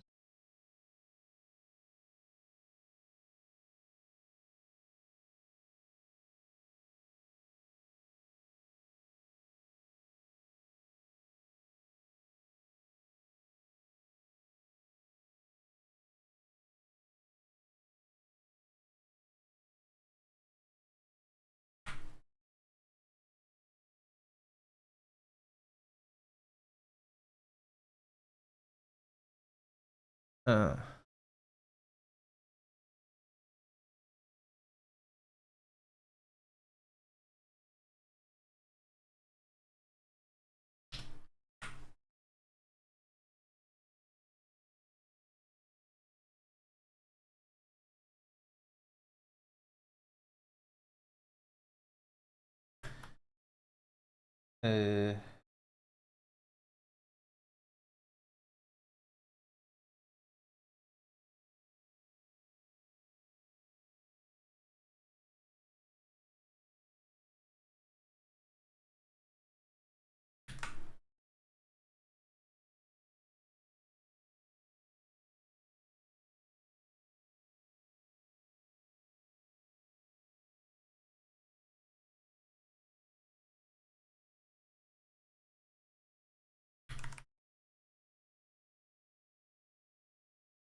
BRB, bathroom, 1 sec.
Right, I return. I see chat was active while I was gone. Horns and protective headgear. I know the joke of just having holes through a hard hat, but I'd imagine they'd want to actually protect their heads and horns. Wouldn't they not be allowed to work in fields that need hard hats and stuff like that? It's hard to tell. It depends on the structural integrity of said horns, because if you're riding a bike and you're wearing a helmet and the helmet has holes in it for your horns, then first of all, you can't just have holes in the helmet for your horns. Either the helmet needs to clip shut around your head to account for your horns, or the horns need to be more like slots to account for the entire shape of the horns, so you can fit them through. Because you're not going to be able to fit your horns through a hole. Fit your horns through a hole. They're not flexible. You can't just do that. But you can clip your helmet shut around your head to account for that. But then, as you have obviously covered, that leaves part of you sticking out of the protective equipment. And if you do a backflip off your motorbike and grind your horns to nubs against the road, That's part of your skull, and if you break your horns in exactly the wrong way, then maybe the thing that breaks first is your skull and not your horns. So I think that is incredibly case dependent, and it would be based, at least in part, on things like strain measurements of your horns and also your skull. Because you need to know if you land on your horns at a certain angle, which part of your bone structure goes first. Do the horns break off, which is bad but not lethal, or does it crack your skull open first because your horns are too solid? I would expect in probably 99% of cases the horns would go first, because having it any other way is bad design, especially for animals. Yeah, exactly. Especially for animals who ram things with their horns, you would expect their horns to be like the crumple zones of a car, right? Like by design, they should go first, because otherwise you're incurring structural damage at a base level that is potentially lethal.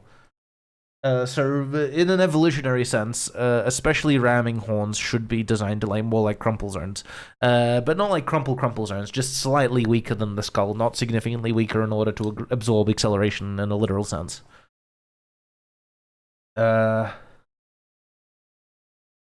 have to write all that up. Damn it, that was some really good discussion. I have to remember all of it at once.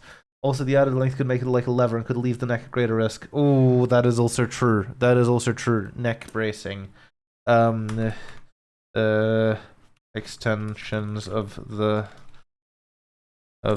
skull, neck bracing, leverage, and neck bracing.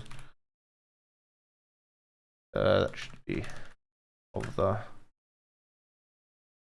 extensions of the skull, leverage, and neck bracing.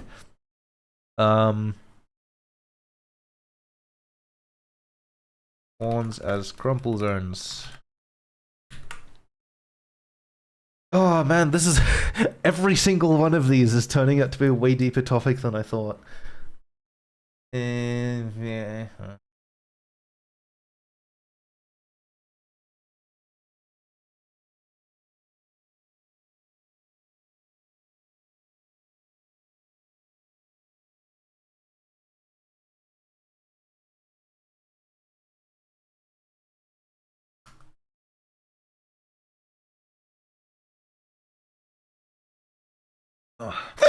Oh, Jesus, pardon me.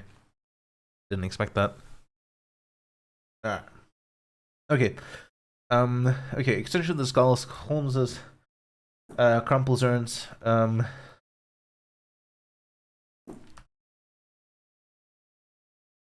Headwear.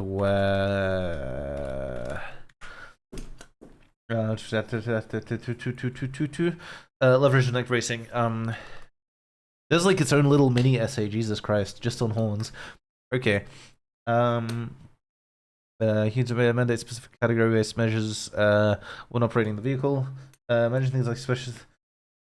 In what case? In what scenario? In what context? Like, it's the same thing, except instead of punching people in the face or you know, what's the word? Shootings. They just arson instead because it's easier. It's not about like humans have access to weapons, and mass injury or murder is within the reach of any predetermined individual. The difference is the easiest weapon you have access to changes, right? It's not like it's harder or easier to commit a similar scale of crime. It's just a matter of what is the first at hand. If you, volatility. The problem, ultimately, it's all the same thing. There is no major difference between an armed human and a dragon who can breathe fire. The difference, the core difference, at the bottom of all of these layers is that you can't disarm them. And if you do attempt to disarm them, they could claim that it is an infringement on their whatever the word is. Some American with access to the Constitution, tell me what the phrasing is. but like personal, not integrity, like and it's not a sovereignty because that's for countries. It's like it's not the castle doctrine either because that's for houses. But like if this weapon that you are holding is a part of you, an inalienable part of you, there you go. There's a constitution word that I use. Then the debate of whether to control for it or straight up remove it from a person becomes a lot more contentious because that hones in on personal rights even more than it's not no longer a Second Amendment violation. It's more deep than that, right? Because you're impacting someone's morphology, someone's body directly. Ah.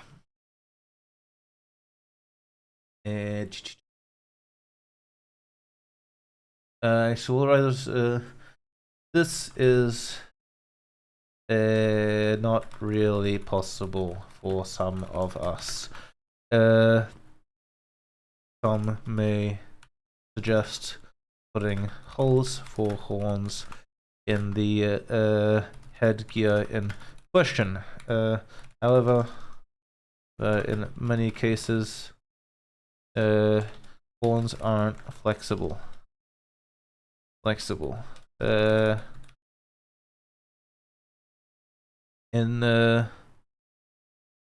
When attempting to put something like a helmet on over horns, the entire structure of the horns as a two-dimensional or spherical projection must be accounted for in the slots cut into the headgear. This would, I'll be right with chat for a moment. This would be only barely possible for me personally, and for someone like a deer, it's completely out of the question. On the other hand, it might be possible to offer helmets that clip shut around the base of the horns. However, this would require a complete structural redesign as well as custom fitting, and would, at best, assuming anyone was willing to undertake production of such an item, place a significant financial overhead on these individuals. In my specific case, I endeavored to have the hardness of my horns measured, and it was determined that at the speeds at which motorcycles usually travel, it is unlikely that my body weight applied as leverage behind my horns or skull would result in a fracture or break. In short, I am lucky to be exceptionally hard-headed, and the head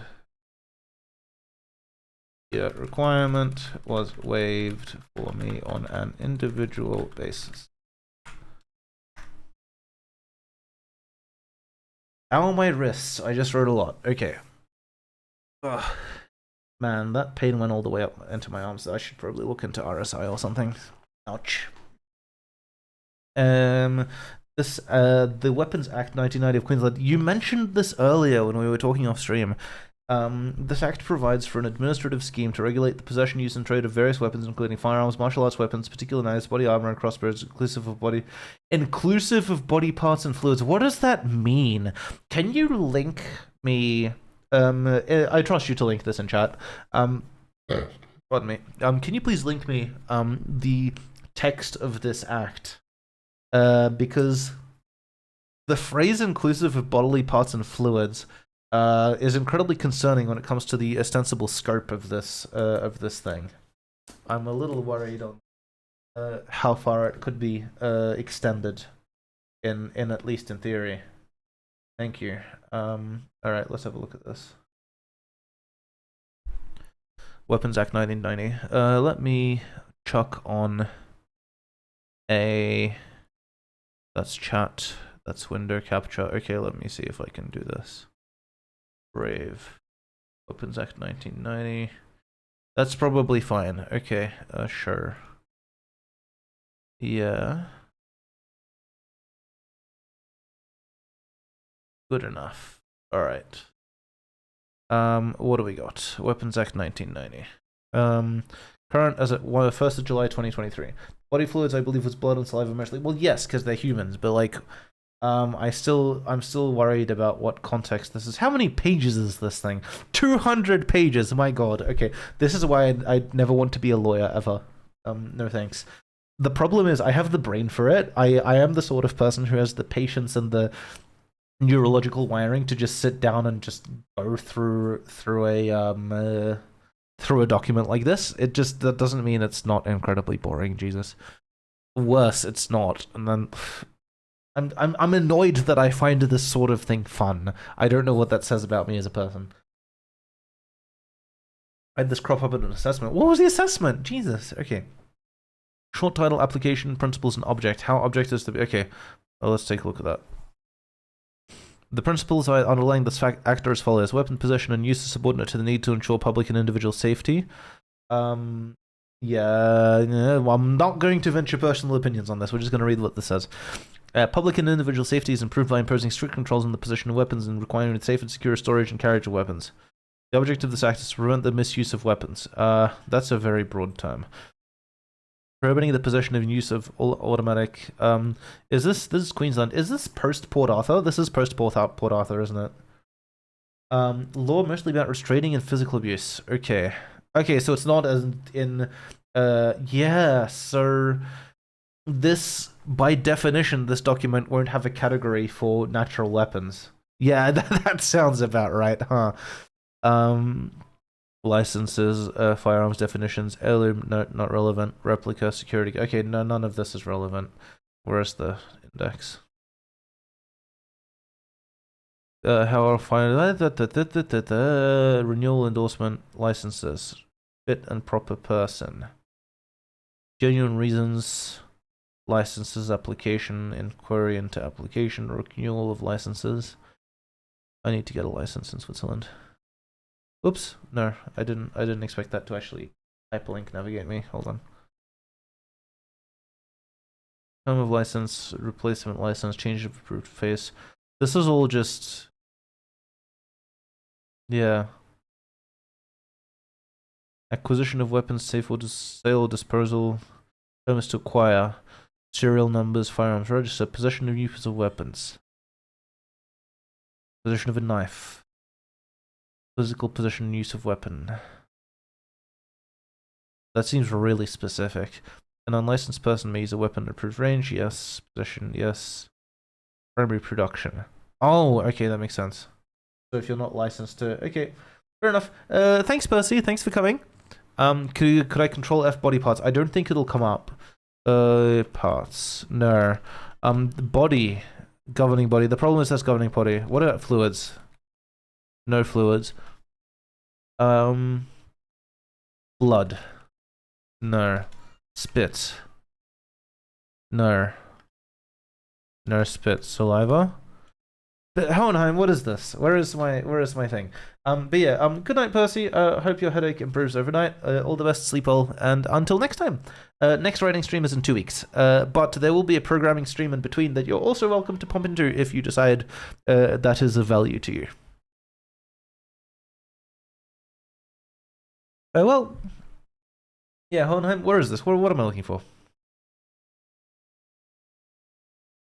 Okay, back to the index.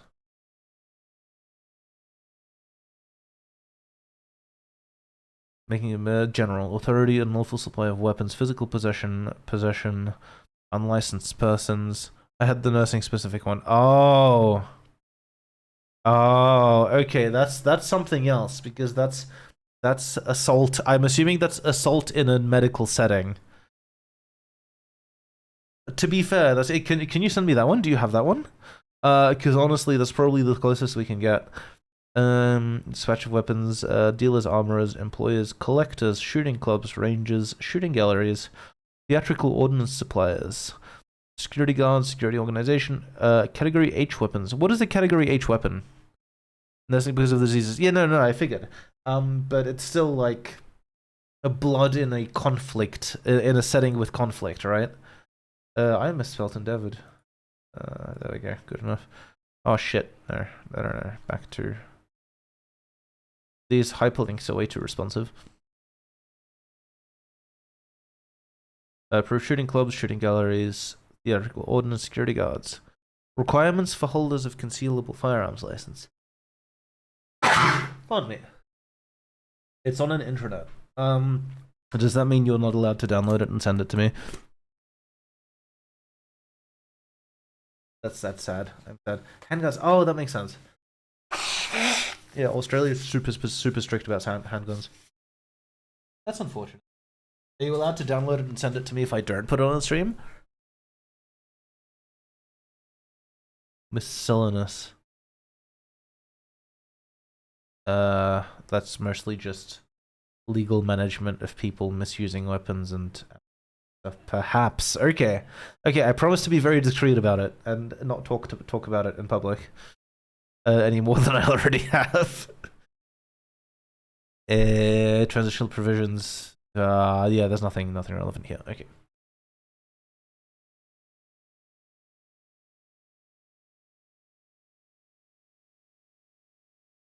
Probably no Pikmin today. I have to catch up on work and also like eat and sleep like a normal person.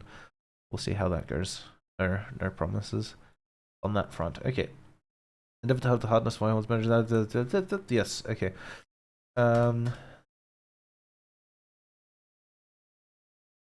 Oops. No.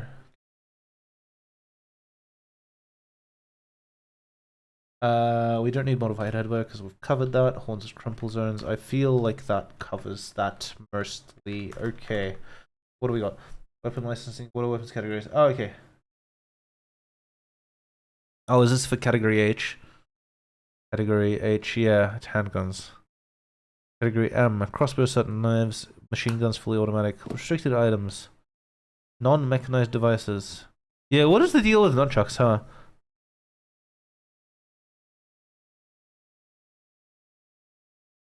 Man, the amount of effort they had to put into defining what nunchucks are amazing. Hi Sin, what's up? I am. Were you at the first essay stream? Because if I haven't explained the essay stream to you, I will have to explain the essay stream to you because it's a bit of a ride. So yeah, pretty good. We're doing the essay. How are you doing? Yeah, but they're only potent in the hands of a skilled wielder. In the hands of most other wielders, you'll hit yourself in the face before you cause any damage to anyone else. Can confirm. I used to know how to use nunchucks.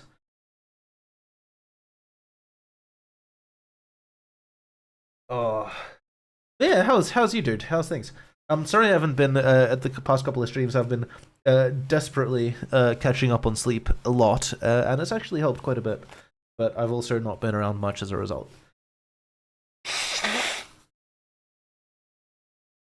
One stove in a 6 mil. Yeah, but how likely are You've been streaming a little bit. You did like the Dead Space and the you've done streams I've missed. That's the point, right? But no, Hohenheim, how likely is a novice to hit a specific target on demand under stress? That's where my kind of my baseline metric for can you use a thing, you know? Anyways, if you're not familiar with this essay, I hope you're familiar with this essay. But if you're not familiar with this essay, it's an essay about the mechanical issues behind furries living in human society and things like safing clause for public use. We've hit a solid 3,200 words, and we're about we're not even 60% done. We're like halfway done. Jesus Christ. Yeah, we're about halfway done. I got really into the morphological intervention section. Where is it? Yeah, morphological issues and interventions. We've written 1,800 words today. It isn't unlikely. Sadly, some guy stole one of Dojo because what? How? You gotta send me these articles, dude. I don't. I get all of my news from my friends. You're at 60, 90 points. Lol, a funny number. If only that was an amount of points that let you buy anything specific, like I don't know. Bolus, are you interested in any video games that I could be streaming? The FNAF movie was really good. Oh man, I still gotta watch the new South Park. I'm behind. I also haven't played FNAF, so I'm going to have to play FNAF probably on stream before I go watch any related media. I am really excited for the Iron Lung movie, though. I hope Markiplier does good. Could you buy a crisp high five? Don't get into FNAF for a while. Why not? Spoilers or what? I feel like streaming FNAF right after the movie comes out is good timing, like streamer awareness wise. Like, how do I put this? Who in this day and age is capable of playing FNAF completely blind? Like, I know there's robots and it's a sneaky game, but that is like I could do that. I could do that. I might consider doing that. Maybe next week. I can't do next week. I'm driving someone to the airport. That's why that. Maybe Friday. We'll see. No promises. Yeah, we'll see how we go. Anyway, horns.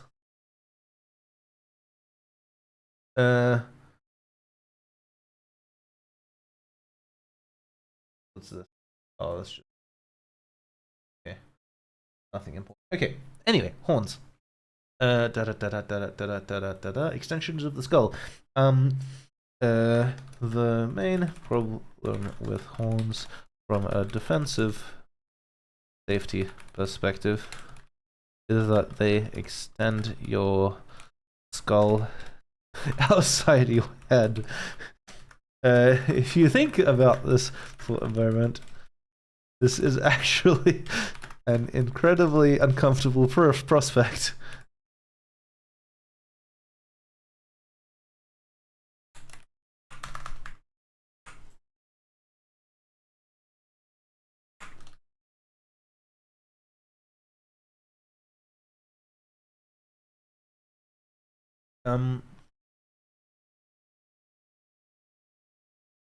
I don't know that extensions of the skull and Holmes' crumple zones are two separate sections necessarily. I think they're actually the same thing. Because one leads into the other really cleanly. I'm just gonna delete this and integrate it. There.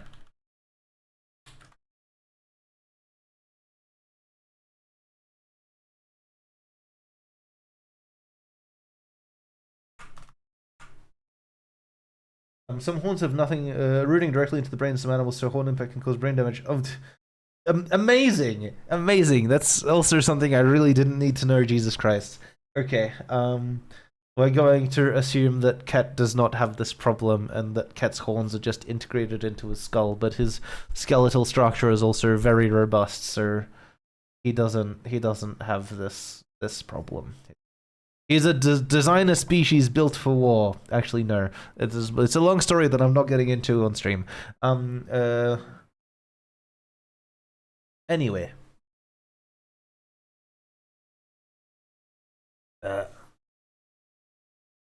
Too much beer. Don't drink beer, kids. Okay. Incredibly uncomfortable prospect. In certain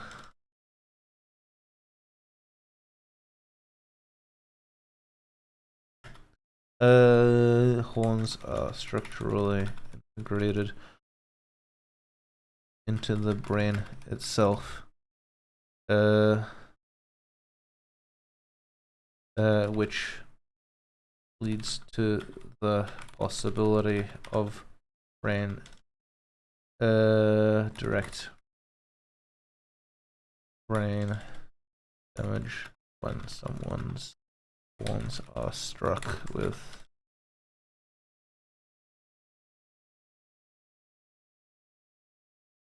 dragons would probably be good, yes. It is an issue like rams and stuff. Yeah, and that's the point, right? Like if your horns are designed for fucking people up, hopefully you don't get force feedback, right? That just seems like it would be a bad idea in general.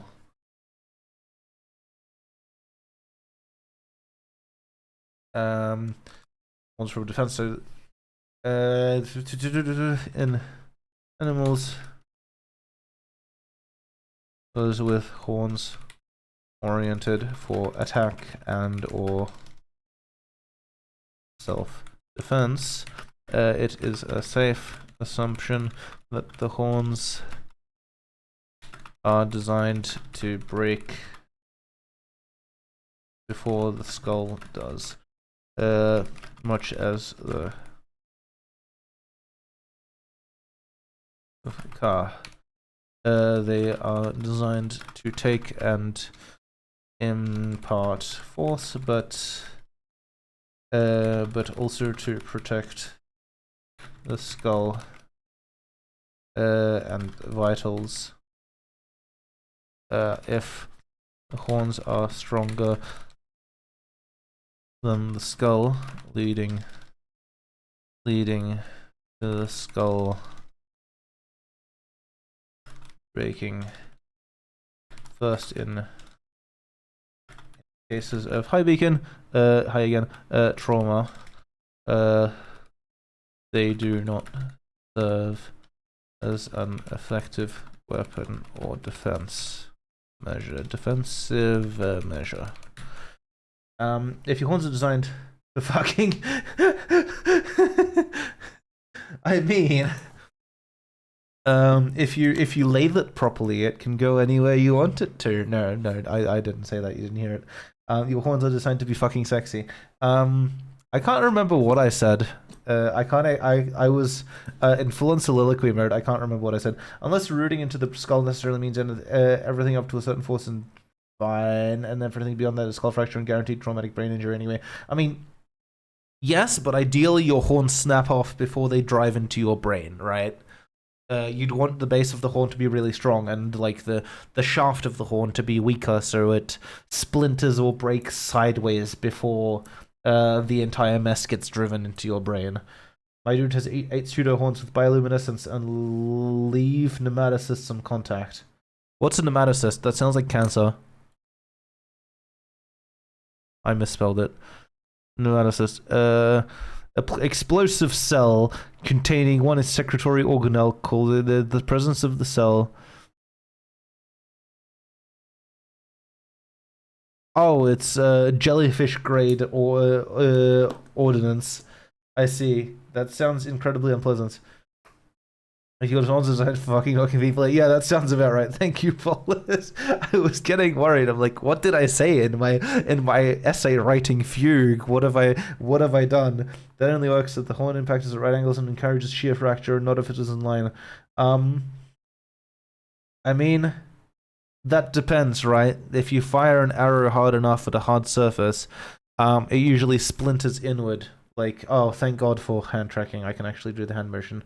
But like, you shoot a thing into a wall, and it goes like that's that fucking hand tracking doesn't pick that up.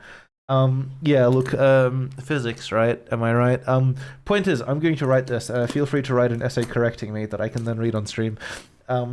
Alternatively, Hohenheim should do that, so Bacon can focus on the legislative aspect. All right. That's horns, impact, they can impart force, but also to protect the skull and vitals. Horns are stronger than the skull, leading to the skull breaking first in case of trauma. They do not serve as an effective weapon or defensive measure.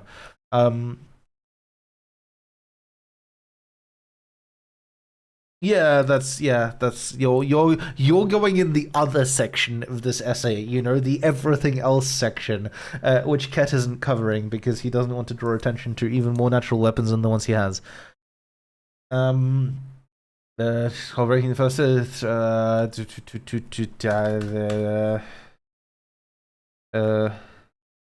unfortunately,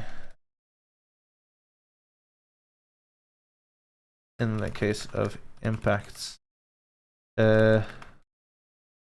weak enough to leave both the horns and skull intact, it is possible that the additional angular Beacon, you'll know this. Is the term torque directly interchangeable with angular force, or are they two different things?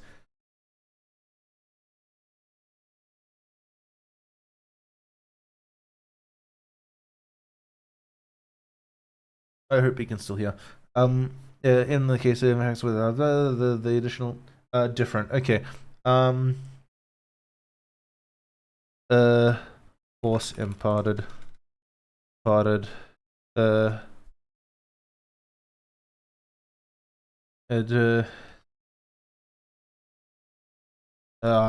keyboard changed.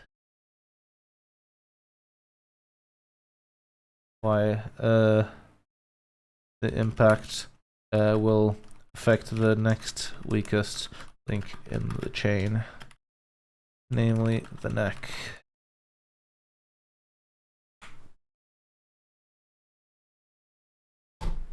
BRB buyer.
Probably interchangeable in this context, but I don't really want to risk that, as it were. Feel like if I need to use more words to describe a specific, because I never really like. I don't know. Point is, if I can use more words and make something more transparent, I might do that. Anyways, thank you for that.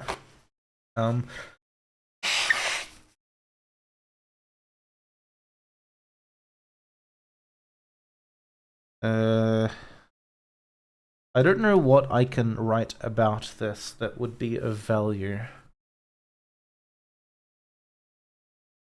There remains, of course, the social aspect of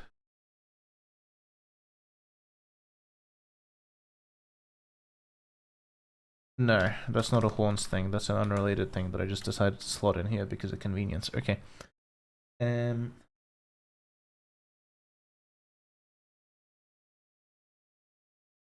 Will affect the things, namely the neck. E.g. to skedaddle Swedish for brother's pre-birthday dinner at roughly 15 minutes. No stress, I will probably start folding up soon anyway.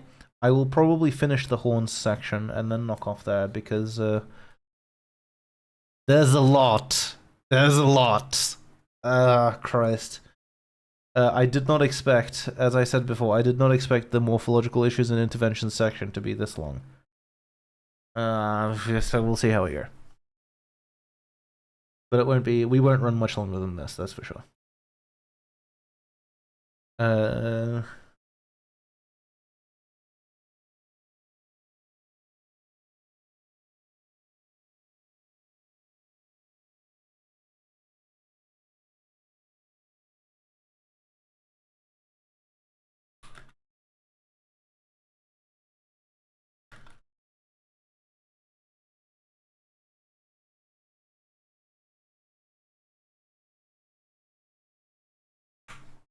We'll come back to that. We'll probably not tackle this time around. What do we got? Fur, fire, children, other issues.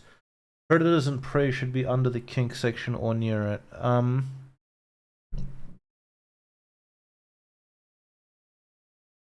You're not wrong, but I don't think that it should be elsewhere for the reasons that you think it should be. I don't. There is a tight thematic coupling there. Where could it go? Flesh isn't flesh con. Personally, unfortunately, it's just this. No, you're right. Predators and prey should go here. That's a really good call. Where is it?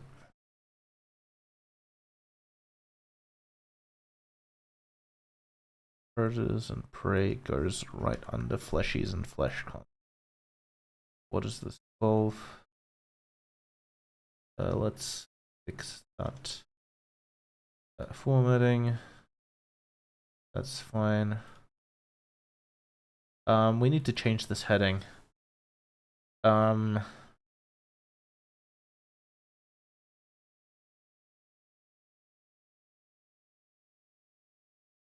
Social expectations, blending in semicolon kink and deviant behavior. There we go.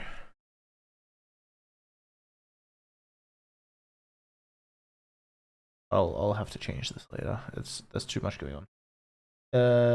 Next week, though, 100% predators, prey, and parasitism.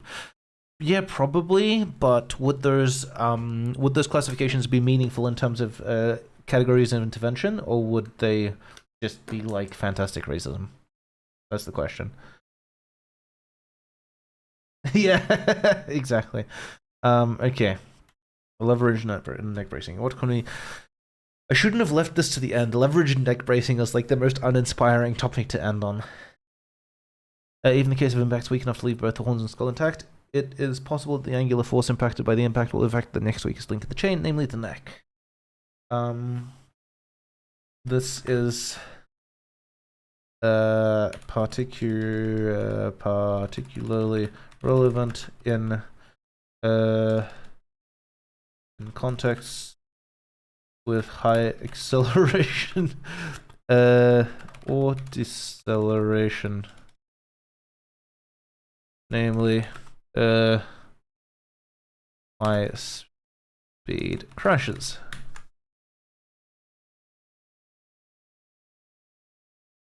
They should have some actually difference because more naturally equipped. I don't know. Hooves can be hooves. Hoofs can be just as dangerous as claws in the right context. Also, what if panicked stampede of prey? Look, everything is contextually threatening, right? It's not there isn't any natural equipment or weapon that is completely harmless. All of them serve some sort of purpose, and all of them can deal a decent amount of harm in or out of context. Parasitic organisms have not controlled biological defenses and effects. Yeah, then honestly, parasitic organisms, especially macroparasitic organisms, because what the hell, would probably be the most in need of social workers. Let's call them morphological spotters. Yeah. So I don't know. I'm not. My brain isn't doing the thing. Leverage and neck bracing. I might have to come back to this. Shedding, styling, fire.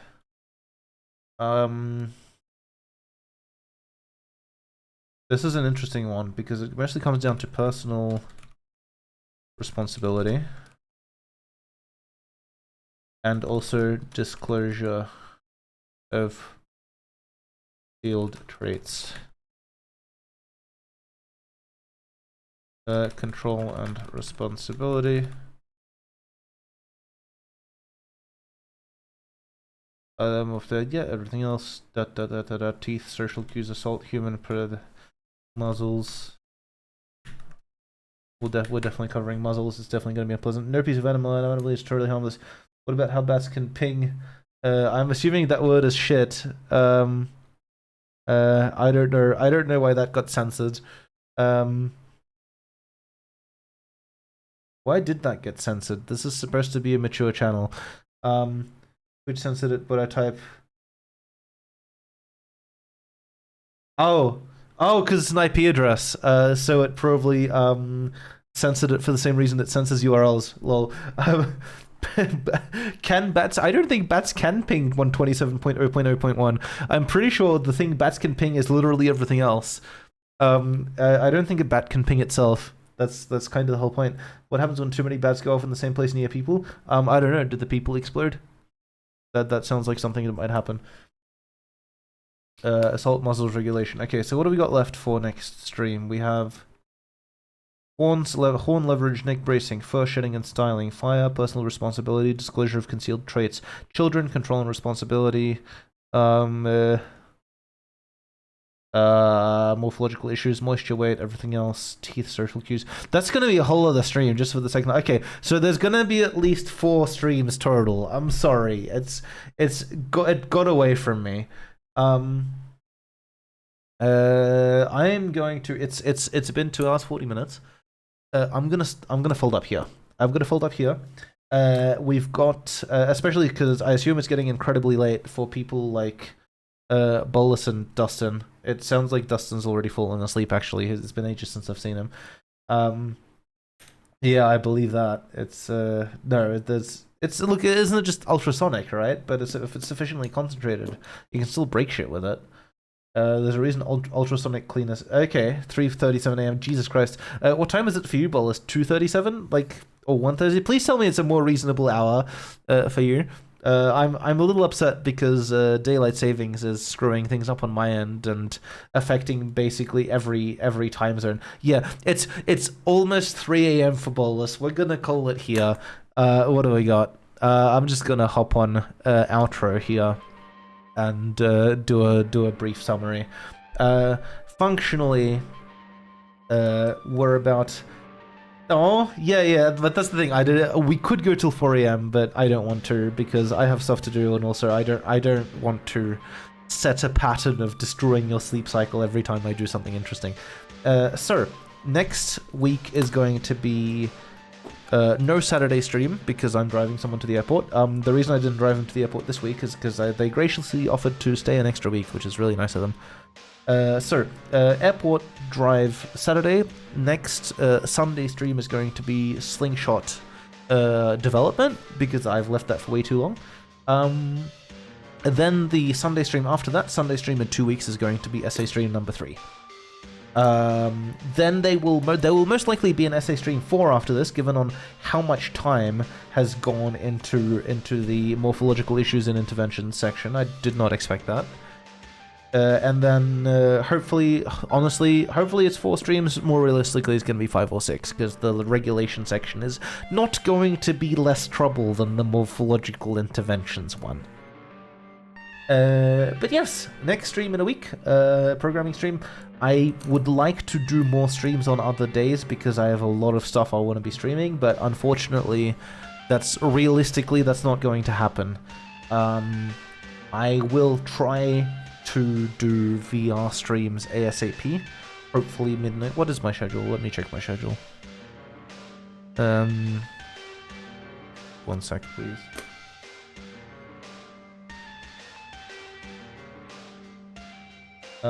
Next week actually has, just the Sunday scheduled, and then the week after that has VR scheduled. So I will do my best to have VR working by the 9th of November, because that is when I have the next VR stream scheduled.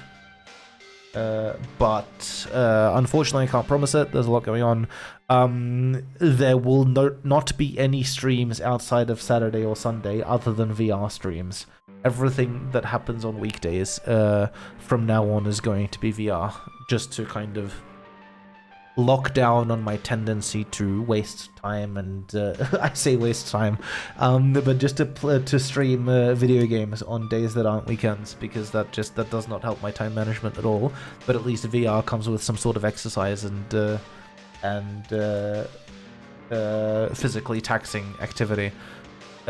Yeah, look, hey, look, we'll finish the essay, and then I'm very excited for additional external input. But I'm going to call it here. I'll hop off and quickly edit up what I've written today and include it in the upload on my Discord. And I hope to see at least some of you Sunday, and all of you the Sunday after next. All the best. Good night or good day as it applies, and until then, farewell.